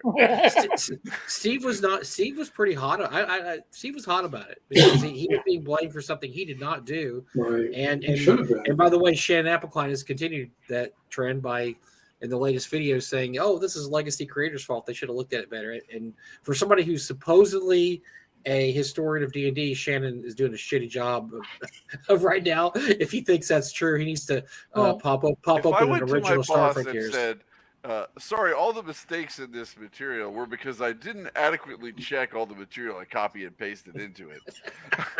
My boss would fire my ass. It still gives him some kind of plausible deniability, I guess, but it doesn't. But if it's not there, really, if it really doesn't exist, then it only helps him when other idiots repeat it without knowing either. And so you can basically see who has and hasn't read the original material by who's repeating it and saying, "Oh, yeah, this is a." And I don't understand what Shannon Applecline's motive in that, because normally he's a pretty smart guy. I mean, I don't agree with a lot of things he says and does, but I don't understand why he keeps repeating that when it's not true. Overall, and like I said, overall his work is a lot more accurate, and maybe it's because the timeliness of this is throwing him off, or maybe maybe this is the information he's getting directly from Kyle, and he thinks I went right to the source, and this is, but it isn't. Okay, because we actually went right to the source. Does he not have He has to have a copy of Star Frontiers laying around the house that he can flip open and. Oh wait, these are Steve Winter was right. Darn. No, God. Well, you know what? But the inconvenient truth at times, right? Because again, and just taking Applecline out of the picture here, there have been a number of individuals on social media that have been trying to push the narrative the whole time that Wizards of the Coast did nothing wrong. Even with these interviews, I'm reading comments. It's like, oh no, that's not what Kyle actually meant. Well, then maybe he should have said what he fucking actually meant. You know, it's like, thank you for reinterpreting what's already been said. Are you aware of the infamous Washington botnet? Chill. That's what they are, and you can spot the shills become the easiest game in town lately. The people who are, we're just looking at this the wrong way. Then, bing, your radar should go off, and because I'm sorry, they're like any other company. They pay influencers to get online and talk up their product and talk up their stuff. So they just have a different job now. Since they have shitty product, they're not talking up the product anymore. They're trying to talk up the fact that, what's it? I mean, I saw people saying, that contract's not a bad deal.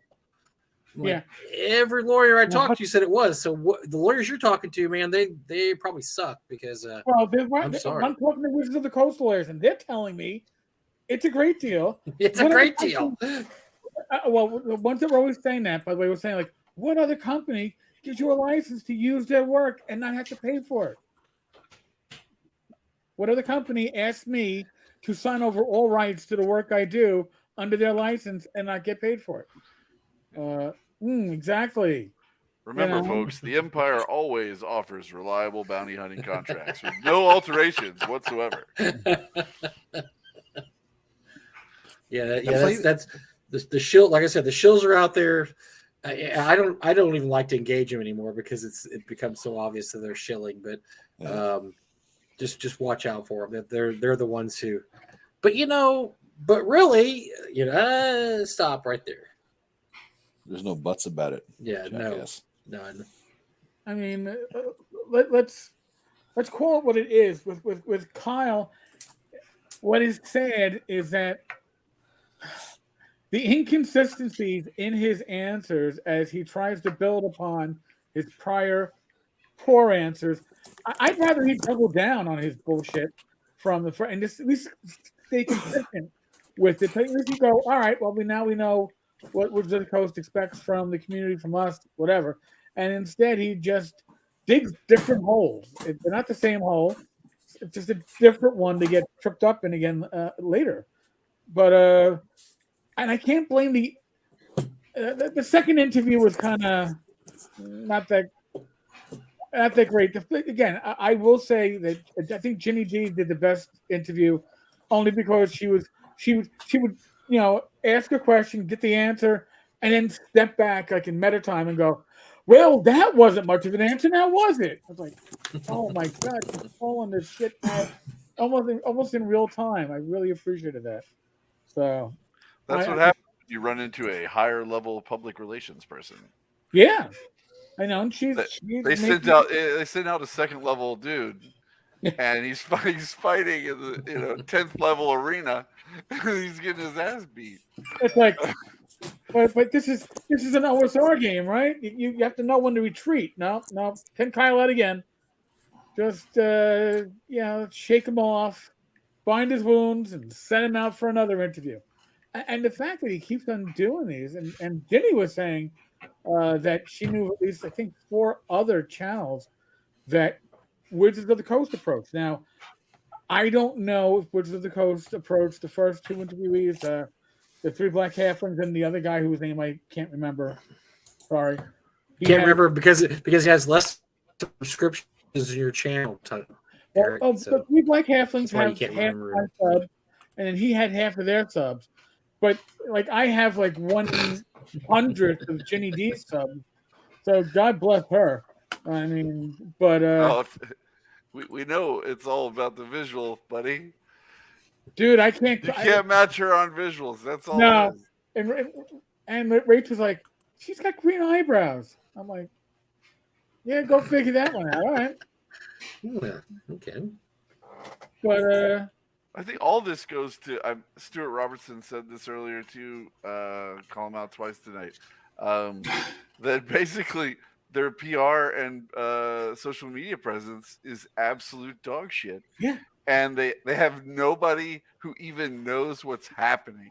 Okay, like it's like they have an army with no cavalry, no light, no aircraft. They're just walking through the woods, hoping they don't get their fucking ass beat. They're just so oblivious. They have no idea, no observation skills at all. They're totally blind, and they're walking right into just trap after trap after trap after trap. It's ridiculous. Name one person, one influencer that works for WotC that you think is really got their hand on the they know what's going on and they're talking the stuff that you like to show up and listen to every day. Not a damn thing. No. Nobody. Garby? They obviously don't care, or they would do something about it, right? I asked them last time. They should have interns or somebody volunteers running D&D on live YouTube launches 24 hours a day. Every second you should be able to turn in and see somebody playing D&D. There's so much social media that they could do that they suck at. They have no capability whatsoever. It's ridiculous. But Eric, remember last year? But this isn't just a WotC problem, because remember last year we were was it last year, the year before, we were laughing at this official Gen Con channel? Oh my god! And those ladies who ran that who didn't know awesome. that Luke was a son of Gary and was trying to figure out what his relationship to Gary was, and it was an absolute cluster F. But that's Gen Con. You figured Gen Con would at least know what to do. So that'd be like if there was a politics channel and they were like, "Is this George W. Bush guy related to the George Bush guy?" I mean, how fucking incompetent could you be? I don't quite understand exactly what is going on with this. Now, folks, think about this. For a number of years, you always knew who the community manager was, even if you weren't paying attention to like D&D. You had the I don't know, the woman that was like the witch, right? She always had a witch persona kind of going on. And then you had, Satine Phoenix, right? Yeah, she did it. And then once Satine was out of the position, you didn't hear about anybody. I don't even know if they have one, which means, and they don't go to conventions, right? So how did they get the pulse of the community? They get the pulse of the community by going to fucking Twitter, and Twitter tells them what's going on in their own community. And that's not the way if you actually had members of your staff, middle management even, not even saying your vice president, but because they don't game, but your middle management who know something about the game, going out to conventions. When's the last time Chris Perkins went to a convention on the company dime, representing the company? They don't have to be running games. They could be giving seminars. Talk about your game. Talk about the shit you publish. Be approachable. But they don't want to be approachable. They want to lead from above, not lead from the front or from within. They could be such an influence on gaming in general, and they keep fucking it up because they just say, "Hey, we're the best. We're the best. We're the best." And then because we're the best, everybody has to follow us anyway. And it doesn't work. But Pure arrogance. Most of the creative staff from the community to begin with what did they do?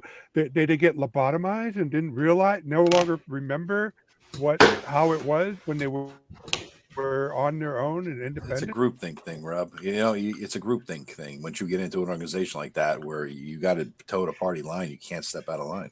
Yeah. And I got a question though for you guys.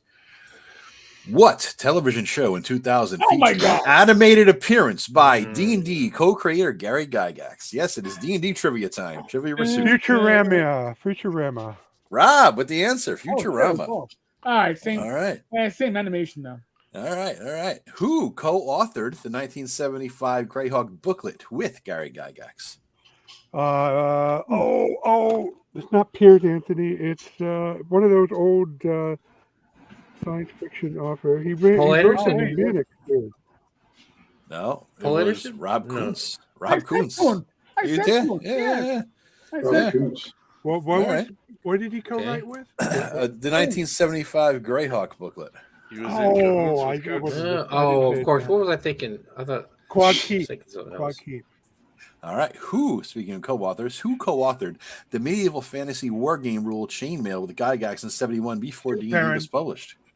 Who? Perrin. What first name, Rob? No. Perren. What was the first name? Steve. Jeff. I'm Jeff, thinking about the guy, the RuneQuest guy. You got an excuse for all your answers right now, Rob. I know. Nothing but wrong answers left and right. All right, here's it for the younger folks out there. What name did James Franco's character choose for his D&D persona in the 1999 Freaks and Geeks episode Discos and Dragons? Did anybody see that? Yes, no. Repeat the question. I'm sorry, my cat was trying to bite. What name did James Franco's character choose for the D&D persona in 1999? It was something the dwarf. Carlos the dwarf. Carlos the dwarf. Yes. You got it. Yeah. I didn't think I get it. I know he would get that one. Holy shit. That was a great episode, by the way. That was awesome. Awesome episode. All right. So, what is this? What is the... Oh, that's too easy. What 1972 Napoleonic naval miniature war game system did Gary Gygax and Dave Arneson collaborate on before D&D? Don't Give Up the Ship. Nailed it. All right. Got that one. Got that one. All right. Characters playing in the 1997 module Dead Gods will revisit the city of Erelu Kirilu from what 1978 module? Fall of the Drow. Yes. I don't know what the name they referred to at first, but I know what the city name is. Botched the name of it, yeah. In Dragonlance, what former Knight of the Rose failed to avert the cataclysm and become the evil Death Knight? Is No, it that's not Sturm Brightblade. That was the Oh, Solemic Knight. who was the good that's guy. right. Yeah, that's the only Dragon Lance Knight I knew, so I was going with that one. I would knew it if you would ask me this at Sursa 1990 or 92. I would know. I don't know. I don't remember. Lord Soth. Lord Soth. Remember I that? thought you were looking for the. I his do name remember that before. now. I read that book. Yeah. All right. What future member of the 3rd edition D&D design team wrote the 1996 module, The Rod of Seven Parts? Monty Number Cook. book. Skip Williams. Ah, Damn. fuck. Yeah, And they said it like they knew it. You know? I know. Such confidence. I did. I had confidence Well, in if it. you're That's the only member of the 3rd edition design team I could remember. gonna... Come on, Monty Uh, promised me I could play any edition with any edition. Yeah, right. All right, you should all get this one quick. On which plane of existence do the Githyanki live? The, Wasn't the Aethro frame? Oh, this is easy. That's You guys Plane know of air? Githyanki, Oh, listen to Githyanki? you, Mister. I've got the answers in front of me. This is easy. I love these. Astral Plane, because you had Astral your little, plane. you had your silver cord. Yeah, Astral. Yeah. Githarazi and Githyanki, both in the astral plane, they Right. battled each other. Yeah, I just did a little segue of my thing with that. Yeah. When Dragon Magazine moved away from print to its current online form, what name did it take on? Shit. Not shit. No, Though it is shit. Dragon Sign? Dragon Plus. Dragon Plus. Really. Dragon with a little plus. Sounds like a Dragon streaming Plus. service. Huh? Dragon Plus. Because we're going to be less than we were before. So let's just be a plus. Yeah. Instead of a minus. How many legs does an Otiok have? A what? Eight. Oh, well, right. Otyugh. It's octo. Otyugh. Oct- Otyugh. Oh no, the three. Oh, It's three. Right? Garbage eater. 3? Is that their final answer? I Yes, said it 4. is. I'm just gonna say 5. It was 3. I thought there was a new monster I never heard of called an Octia. I was like, oh, Octia. Sounds I always awesome. call it Ogata. Oh my God. I didn't know this. so- John Carpenter's 1982 film The Thing inspired which 5th edition D&D module?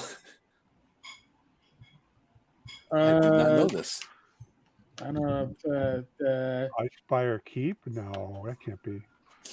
The dragon ones, I couldn't. The dragon. Ice. The one with the dragon in the beginning. Yeah, the one with the dragon One of in it. those dragon ones, yeah. No, it has dragon in the title. It's like the 3 with it's the dragon.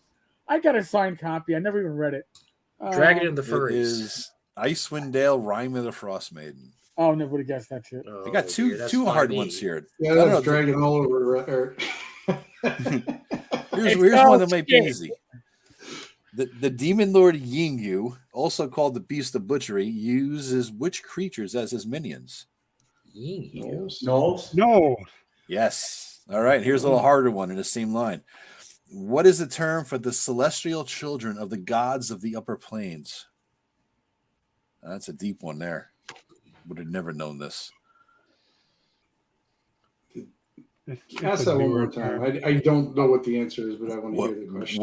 What is the term for the celestial children of the gods of the upper planes? Celestials.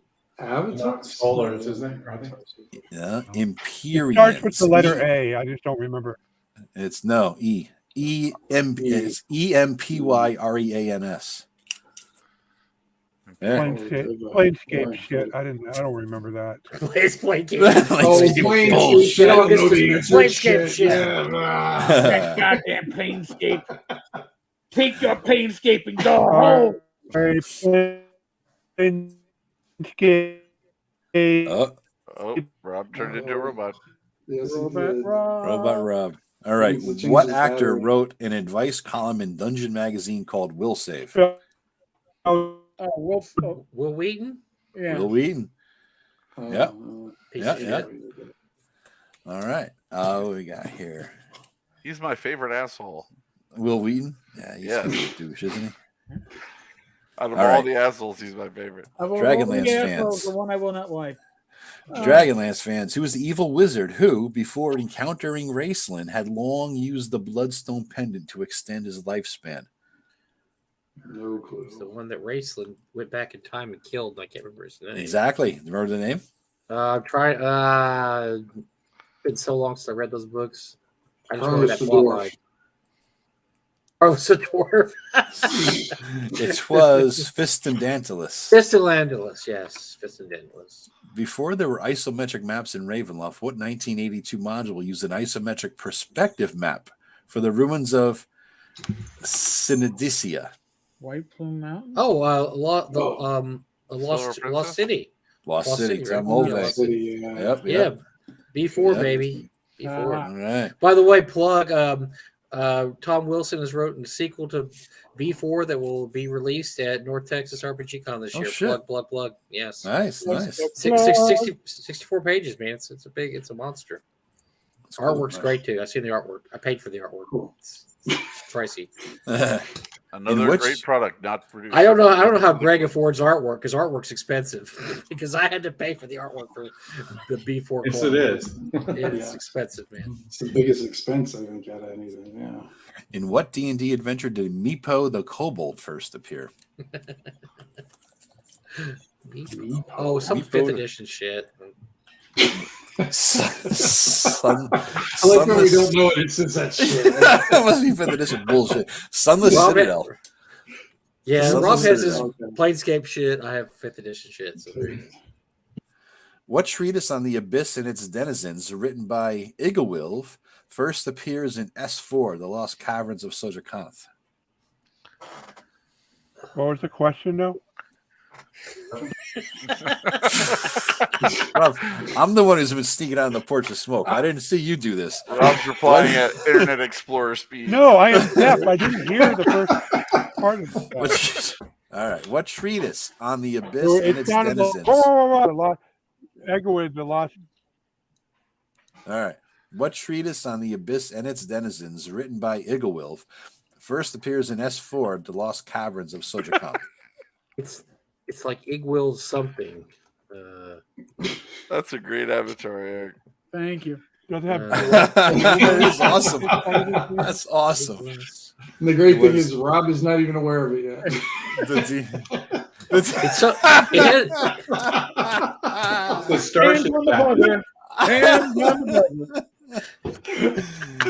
Eric, Anyway. we're going to get you the next question. Figure it out. There are 4 Dinanomicon. lights.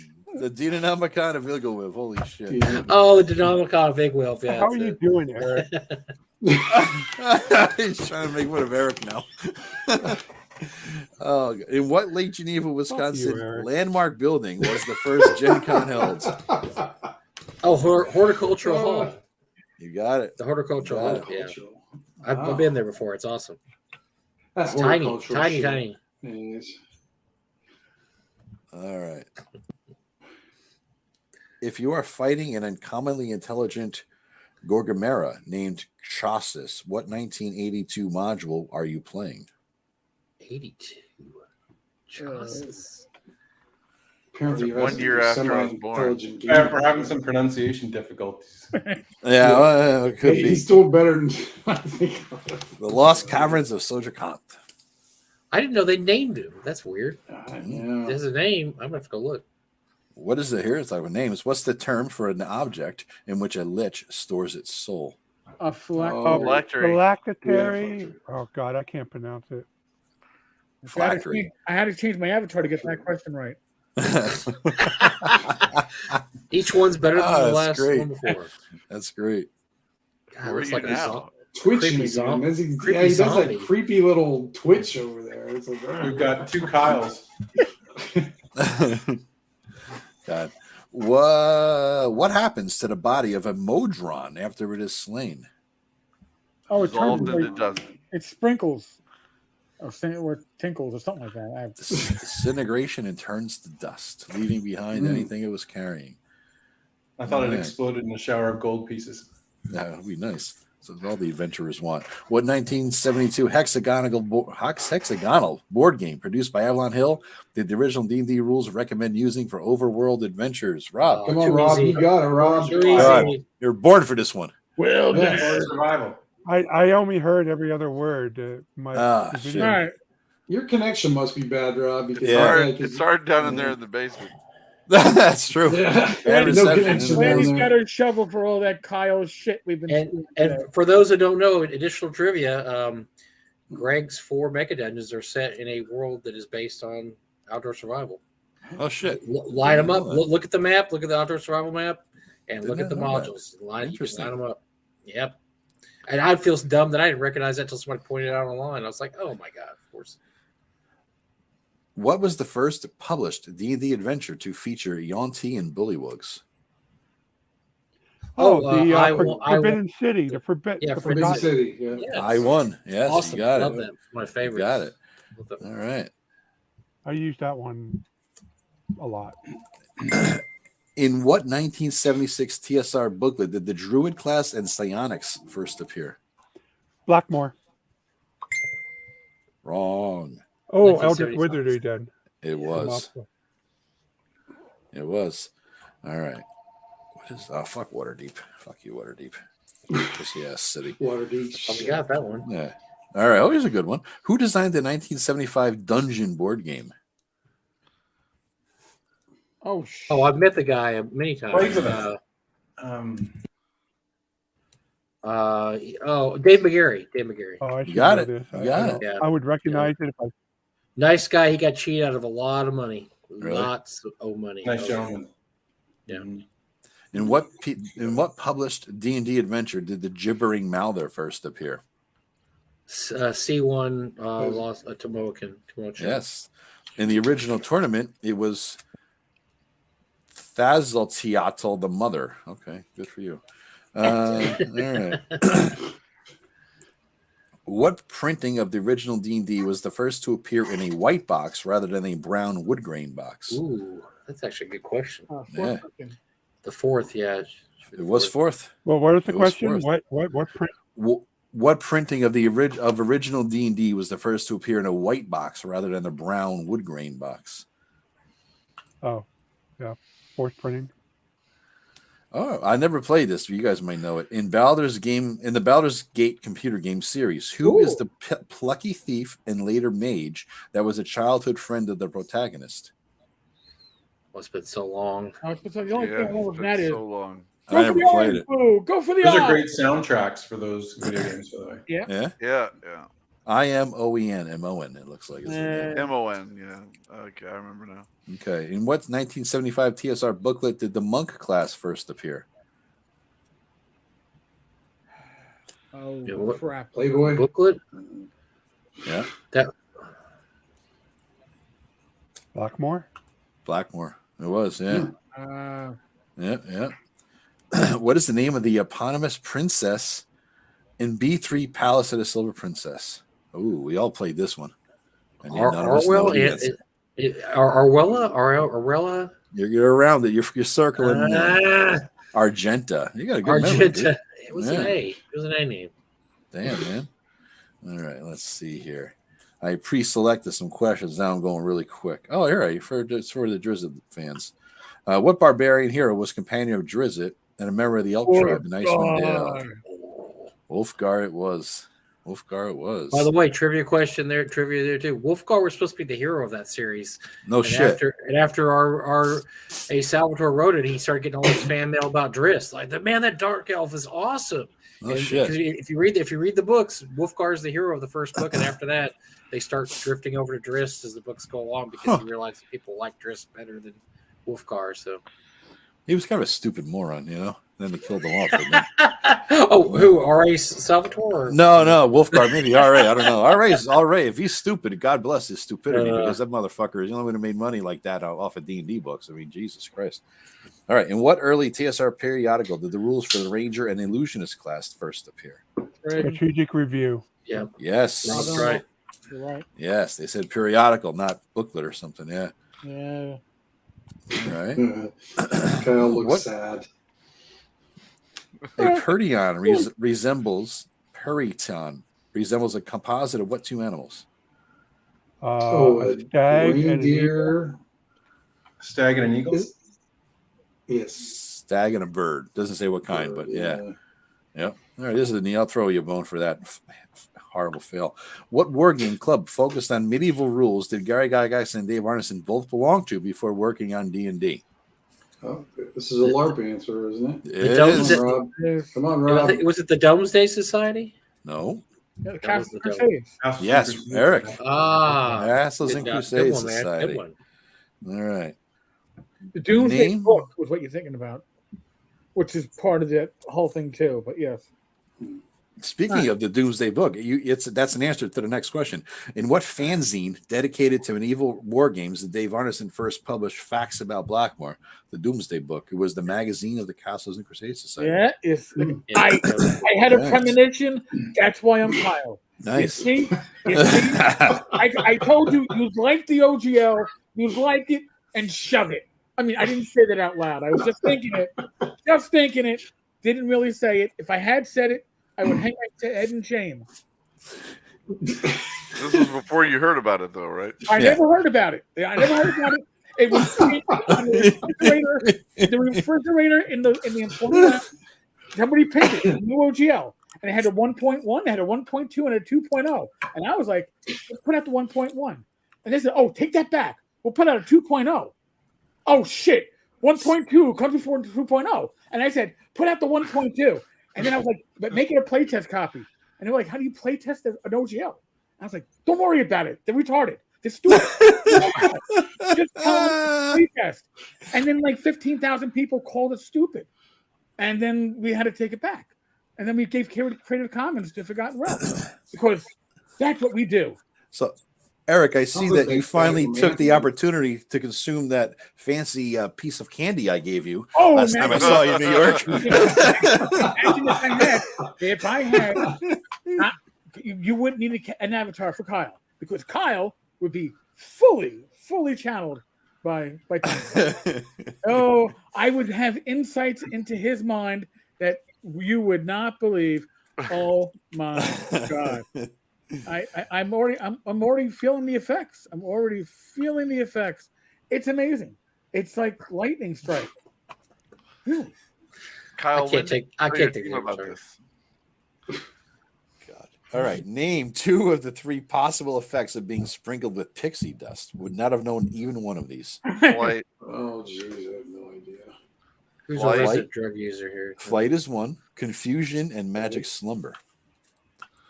That makes sense. Pixie dust is all over. Oh no. Oh, it is interesting.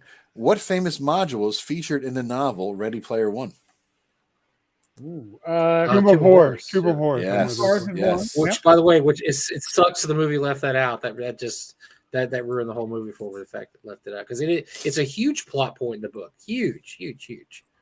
I know. I was disappointed at the the way they weaved in D&D stuff into the book was genius.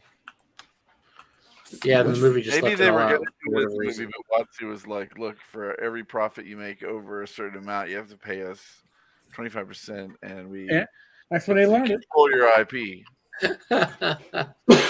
and they have to use our trade dress.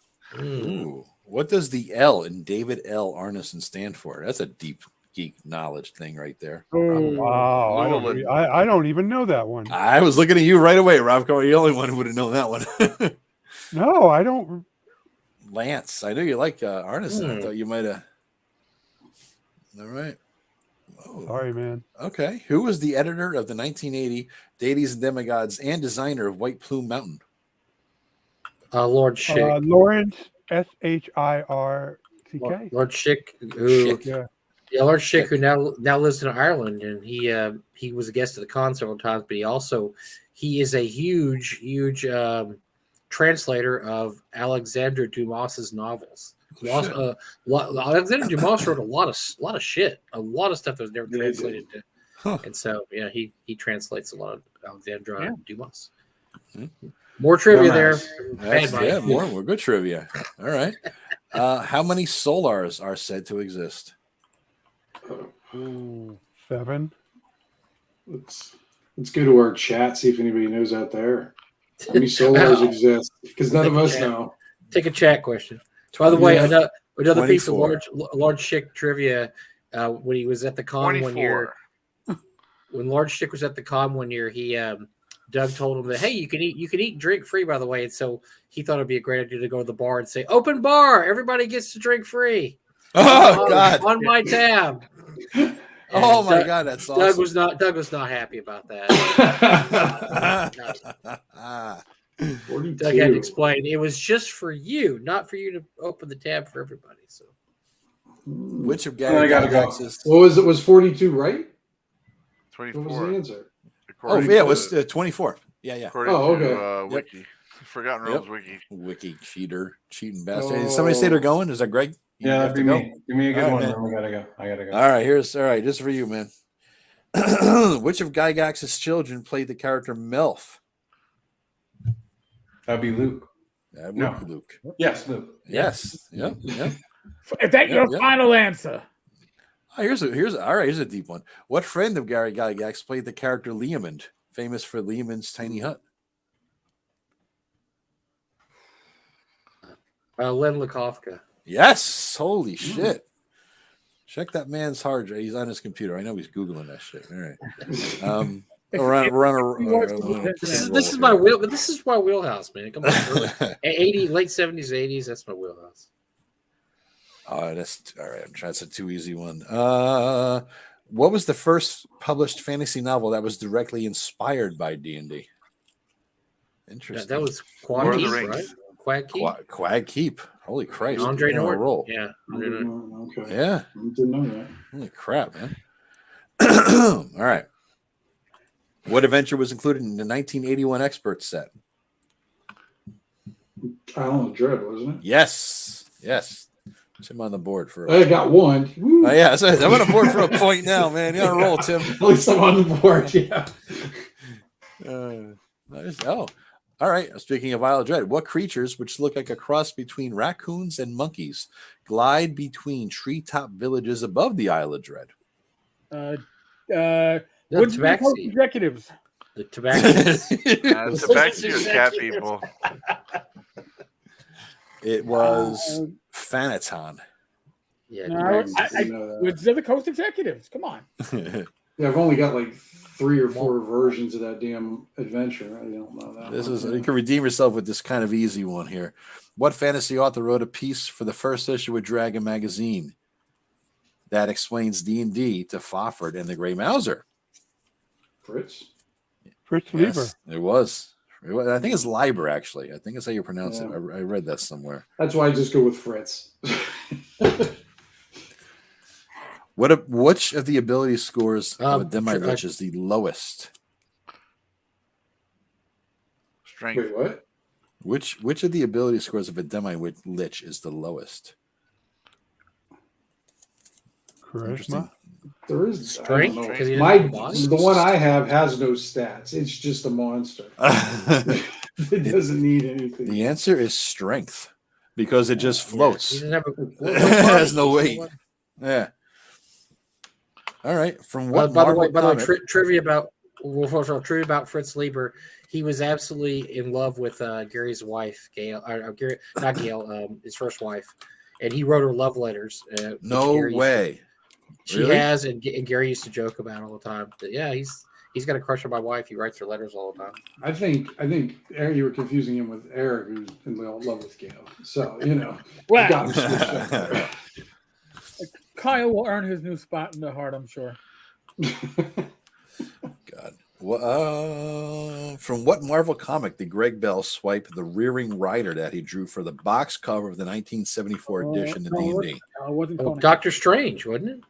No. Not Doctor Strange. They're looking for. It was a Doctor Strange comic, but what was the name of the comic?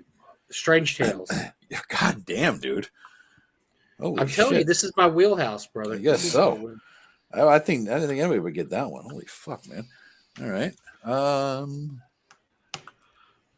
The Glabrezu demon has 4 arms, 2 terminating fists, and 2 terminating what?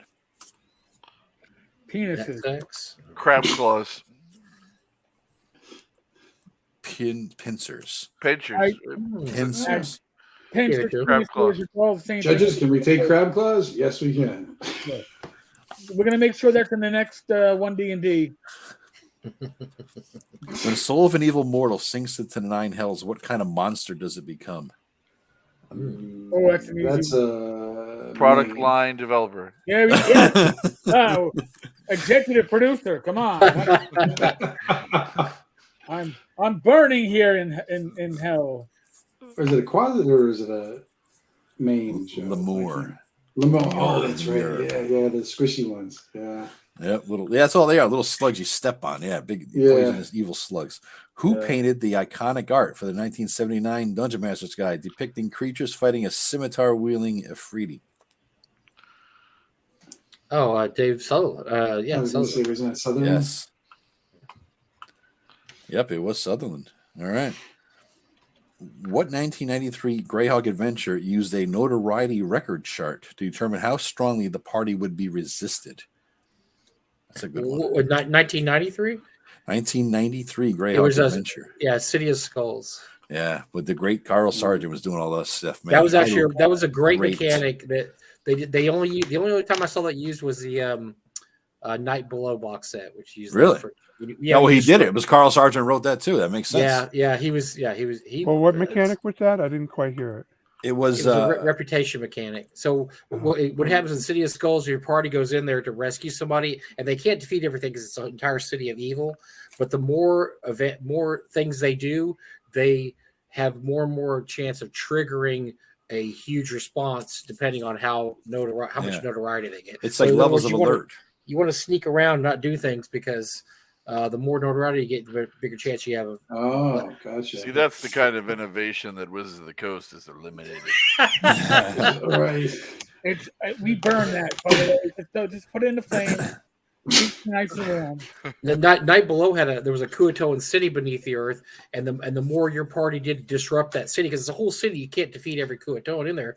But the more you did to disrupt the city, you had to roll, and there was a chart that you would destabilize the empire. So if you destroyed the breeding tubes, that was worth like 10%. If you killed monitors, it was every monitor you killed was worth 2. It was a great mechanic. Yeah, Carl Sargent was a very creative dude, man. His Warhammer stuff's awesome too. I mean, his Warhammer stuff's really good. In the cover image of the 1978 Player's Handbook, which of the statue's gemstone eyes is being stolen, left or right? Right. Well, I guess from the statue's point of view, left. Which side is it? If you were the statue, which eye would it be? Left. You're incorrect. Right. It's right. It's the statue's right eye. It's 50-50. Yeah, I know. Yes, come on, man. All right. Oh, okay. What artist painted the covers for the orange-spined first edition hardcover AD&D books in the mid-'80s? That was Jeff Easley. Jeff Easley. Yes, it was Easley. Diabetes. All right, let's see.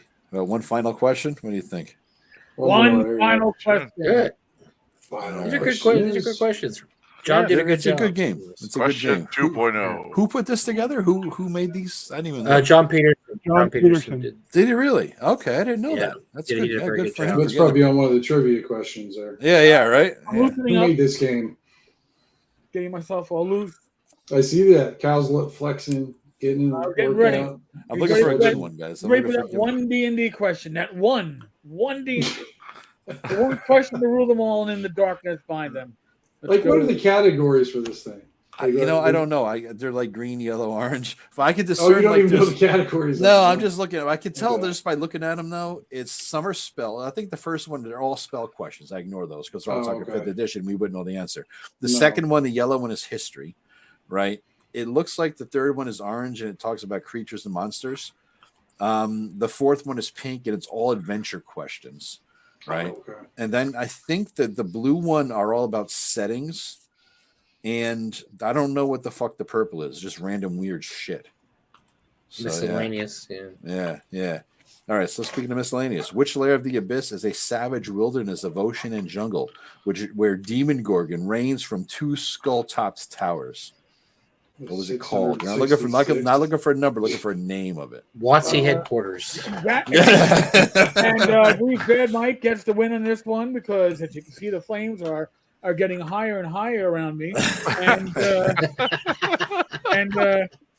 by the way, Hell may freeze over.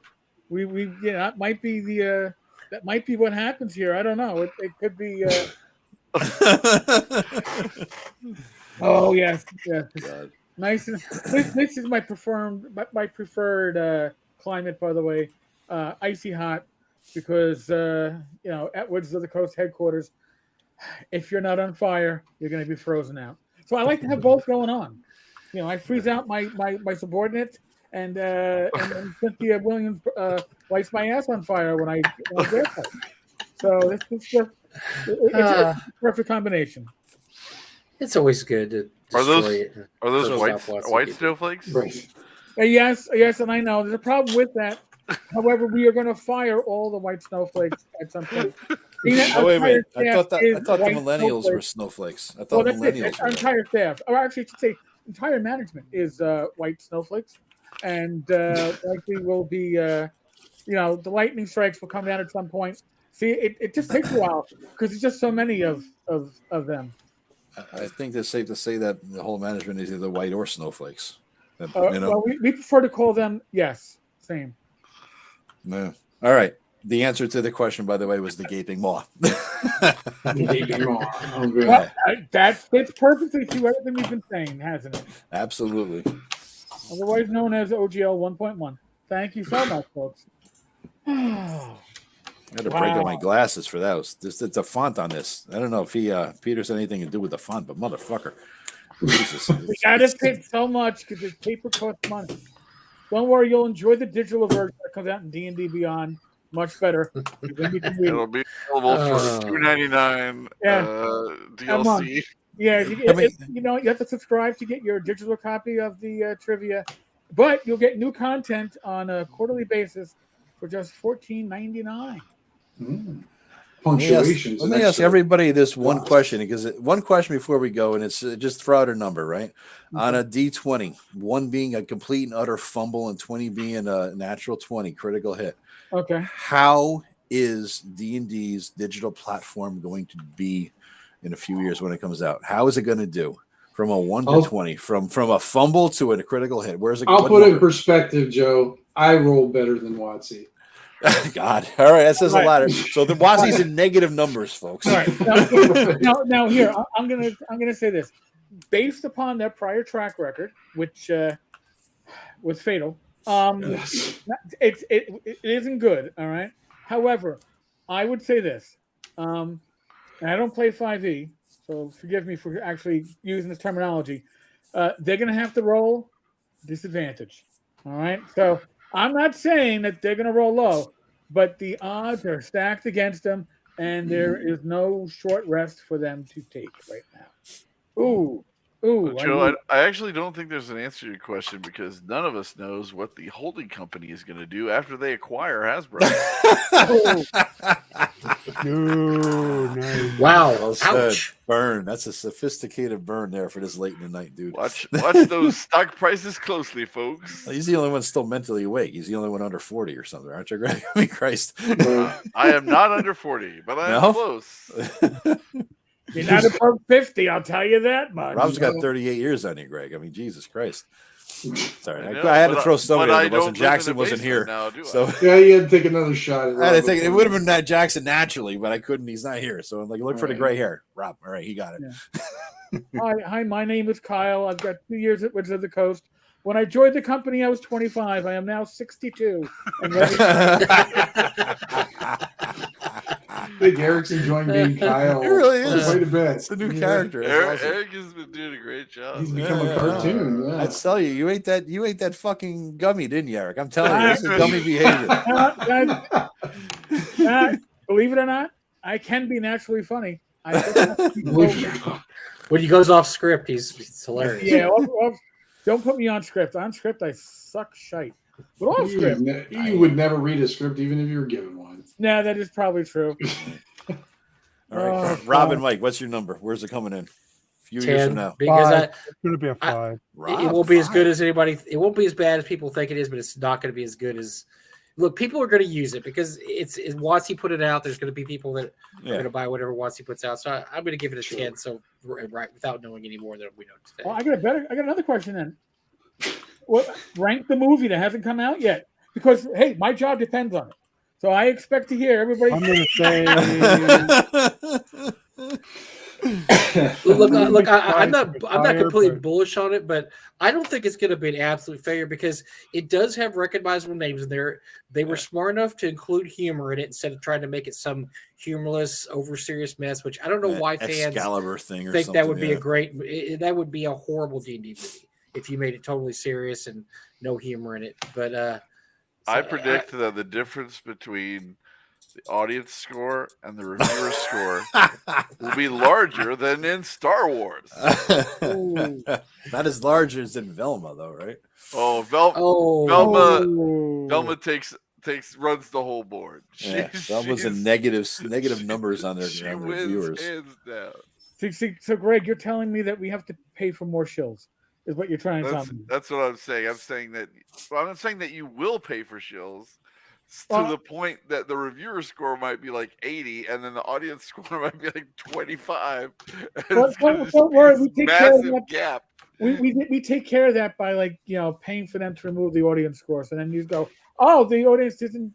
There's a delay of 3 months in the audience score because so many people are like crashing our website. There's a 3-month delay probably in trying to cancel your D&D Beyond account. We can probably do that with movies and cancel your scores. I mean, not cancel, delay, because money. Cal Vanoni is even worse than Rob. Cal's coming in with a 1. And by the way, Cal got married yesterday. Congratulations, Cal. Hey, I can't believe you're spending your honeymoon with 6 old fucks here talking about D&D. How else to spend it? That's the best way to spend it. That's the best way to do it. Cal's the one really rolling the dice tonight, folks. Cal's in for a critical fail as soon as he hits the bedroom. It ain't gonna happen, honey. In the frozen hell that I'm in, if you need to. We don't take reservations. It's first come, first serve, and you never know. You might be the next person for my job. Eric, you got to do a whole video as this fucking idiot. Just do a video tomorrow. Just make him your new guy. It's this fucking idiot. Just make him your new guy, man. It falls under parody, right? It's a parody. Yeah, that's what I'm saying. Remember you used to do the puppet man? Remember that? Oh my God, same thing. Just have this be your new. This is your Doomcock character, Eric. This is it. You're gonna break into the big leagues with this fucking Doomcock level impersonation of Kyle Moron. Oh my God. Kyle Moore. I just have to call it what Kyle thinks. Kyle thinks. Yes. Yeah. Welcome to another episode of Kyle Thinks. That's awesome, dude. Oh my God. This is it. Every day you got to put it out. You get a fucking million views on this shit. I got to do them as shorts though. I got to do really quick, words of wisdom from Kyle Thinks. You could even do a longer one though. Just make him a main character. Just do a whole show from his perspective from within Wizards. Make it like The Office. You know what I mean? Just be Kyle talking to his team, Office style. Oh my We can even play the team. We could act the team members. Oh my God! Yeah, you could. You could, it could be Zoom meetings with Ryan. That's it. Yes, Zoom. Perfect. Zoom meetings with Kyle.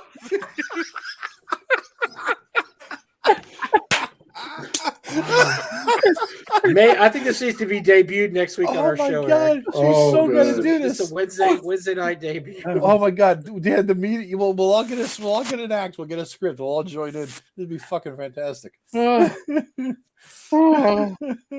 lost the other Kyle. We lost Craig. Oh shit. Oh. Oh my God. We're getting punchy now. Yep. Hilarious. On that note, Eric has to say something about using a mask, doesn't he? Or something? I don't. You still doing that? No, I didn't do that anymore. Yeah, no. we don't do that anymore. But by the way, folks, if we do this, I might have to buy a couple of our favorite players here. Chromacam Pro. I have a lifetime. Apparently, did away with the lifetime, but an annual is $25, and you get to play with the avatars. All right. Oh my God, dude! We will have a funny and diverse group of people here. Add me back. I clicked on something by mistake. Kyle, you just keep fucking up. I thought I knew what I was. Cynthia, please don't take it out of my family. I clicked on something. My family's gone through enough already. Please, no I clicked more. on something by mistake. Yeah, I don't know how to add Greg back. Greg, the hold on. link is in my Discord. I was going to Greg. say, is the link right I there? just had Oh, there's to find Kyle. Oh, there he goes again. Ah, shit. He, What happened? You kick him just to fuck with him? no, there? I brought him in.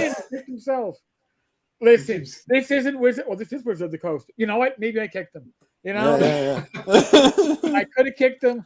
I'll bring him back in so I can kick him again. Because that's what we do here. I hate myself. I should hate everybody else. See, it isn't easy not running Wizards of the Coast. It isn't easy running an IP like Dungeons and Dragons into the ground, but I'm doing my damnedest, and I shall do it well. God, team meetings with Kyle. This is great. We got to do this. Just do a little script or improv. What the fuck? We'll improv. Yeah, I just need an Everybody- Everybody think of a character before next. Yeah, everybody think of a character they want to play. Somebody who works in media, who works in Wizards. Oh. And Eric will just give us a meeting. And I'm telling you nothing about the OGL. Yes. Absolutely nothing. Oh God, folks, thank you for playing with us. Your Oh my patience. God, I am catching my breath. You can't tell because I'm an avatar burning in hell. But it's I was laughing so hard I was choking.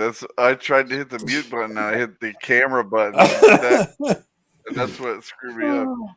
You're channeling your my inner God. Kyle. Yeah. my God. So, folks, we will have something fun and dandy planned for the next time we do this, whatever it is that we're doing. But yeah, I'm gonna blow bubbles out of my ass in the meantime. But you know what we won't have, Eric? What? Better products. Now, you talk like that, you may get booted. Because the point is not better products. It's to make profit without better products. Because better products mean more expensive. You know what? This is a whole script I'm working on. You're making me work. Shut. Folks, thank you very much for sticking with the insanity of tonight. Yes, you're getting a preview of what will be sometime in the future. Holy shit. We can just get a whole bunch of Dilbert comics and just change the names. That's all you gotta do. Oh my God. Jesus. Folks, thank you so much. Be safe, be well, God bless. Roll those dice, roll them well. I'll be back again tomorrow with Gamer's Health with my wife, Rach, without the avatars, without the freezing hell. But I am sure something will pop up soon enough. And we will enjoy this. Thank you, Kyle, for the sense of humor that we don't know you have. We certainly found enough. Good night, folks. Bye, guys. Toodaloo. Later. Thanks for letting me on, guys. Appreciate it. Hey. Oh No my problem. God.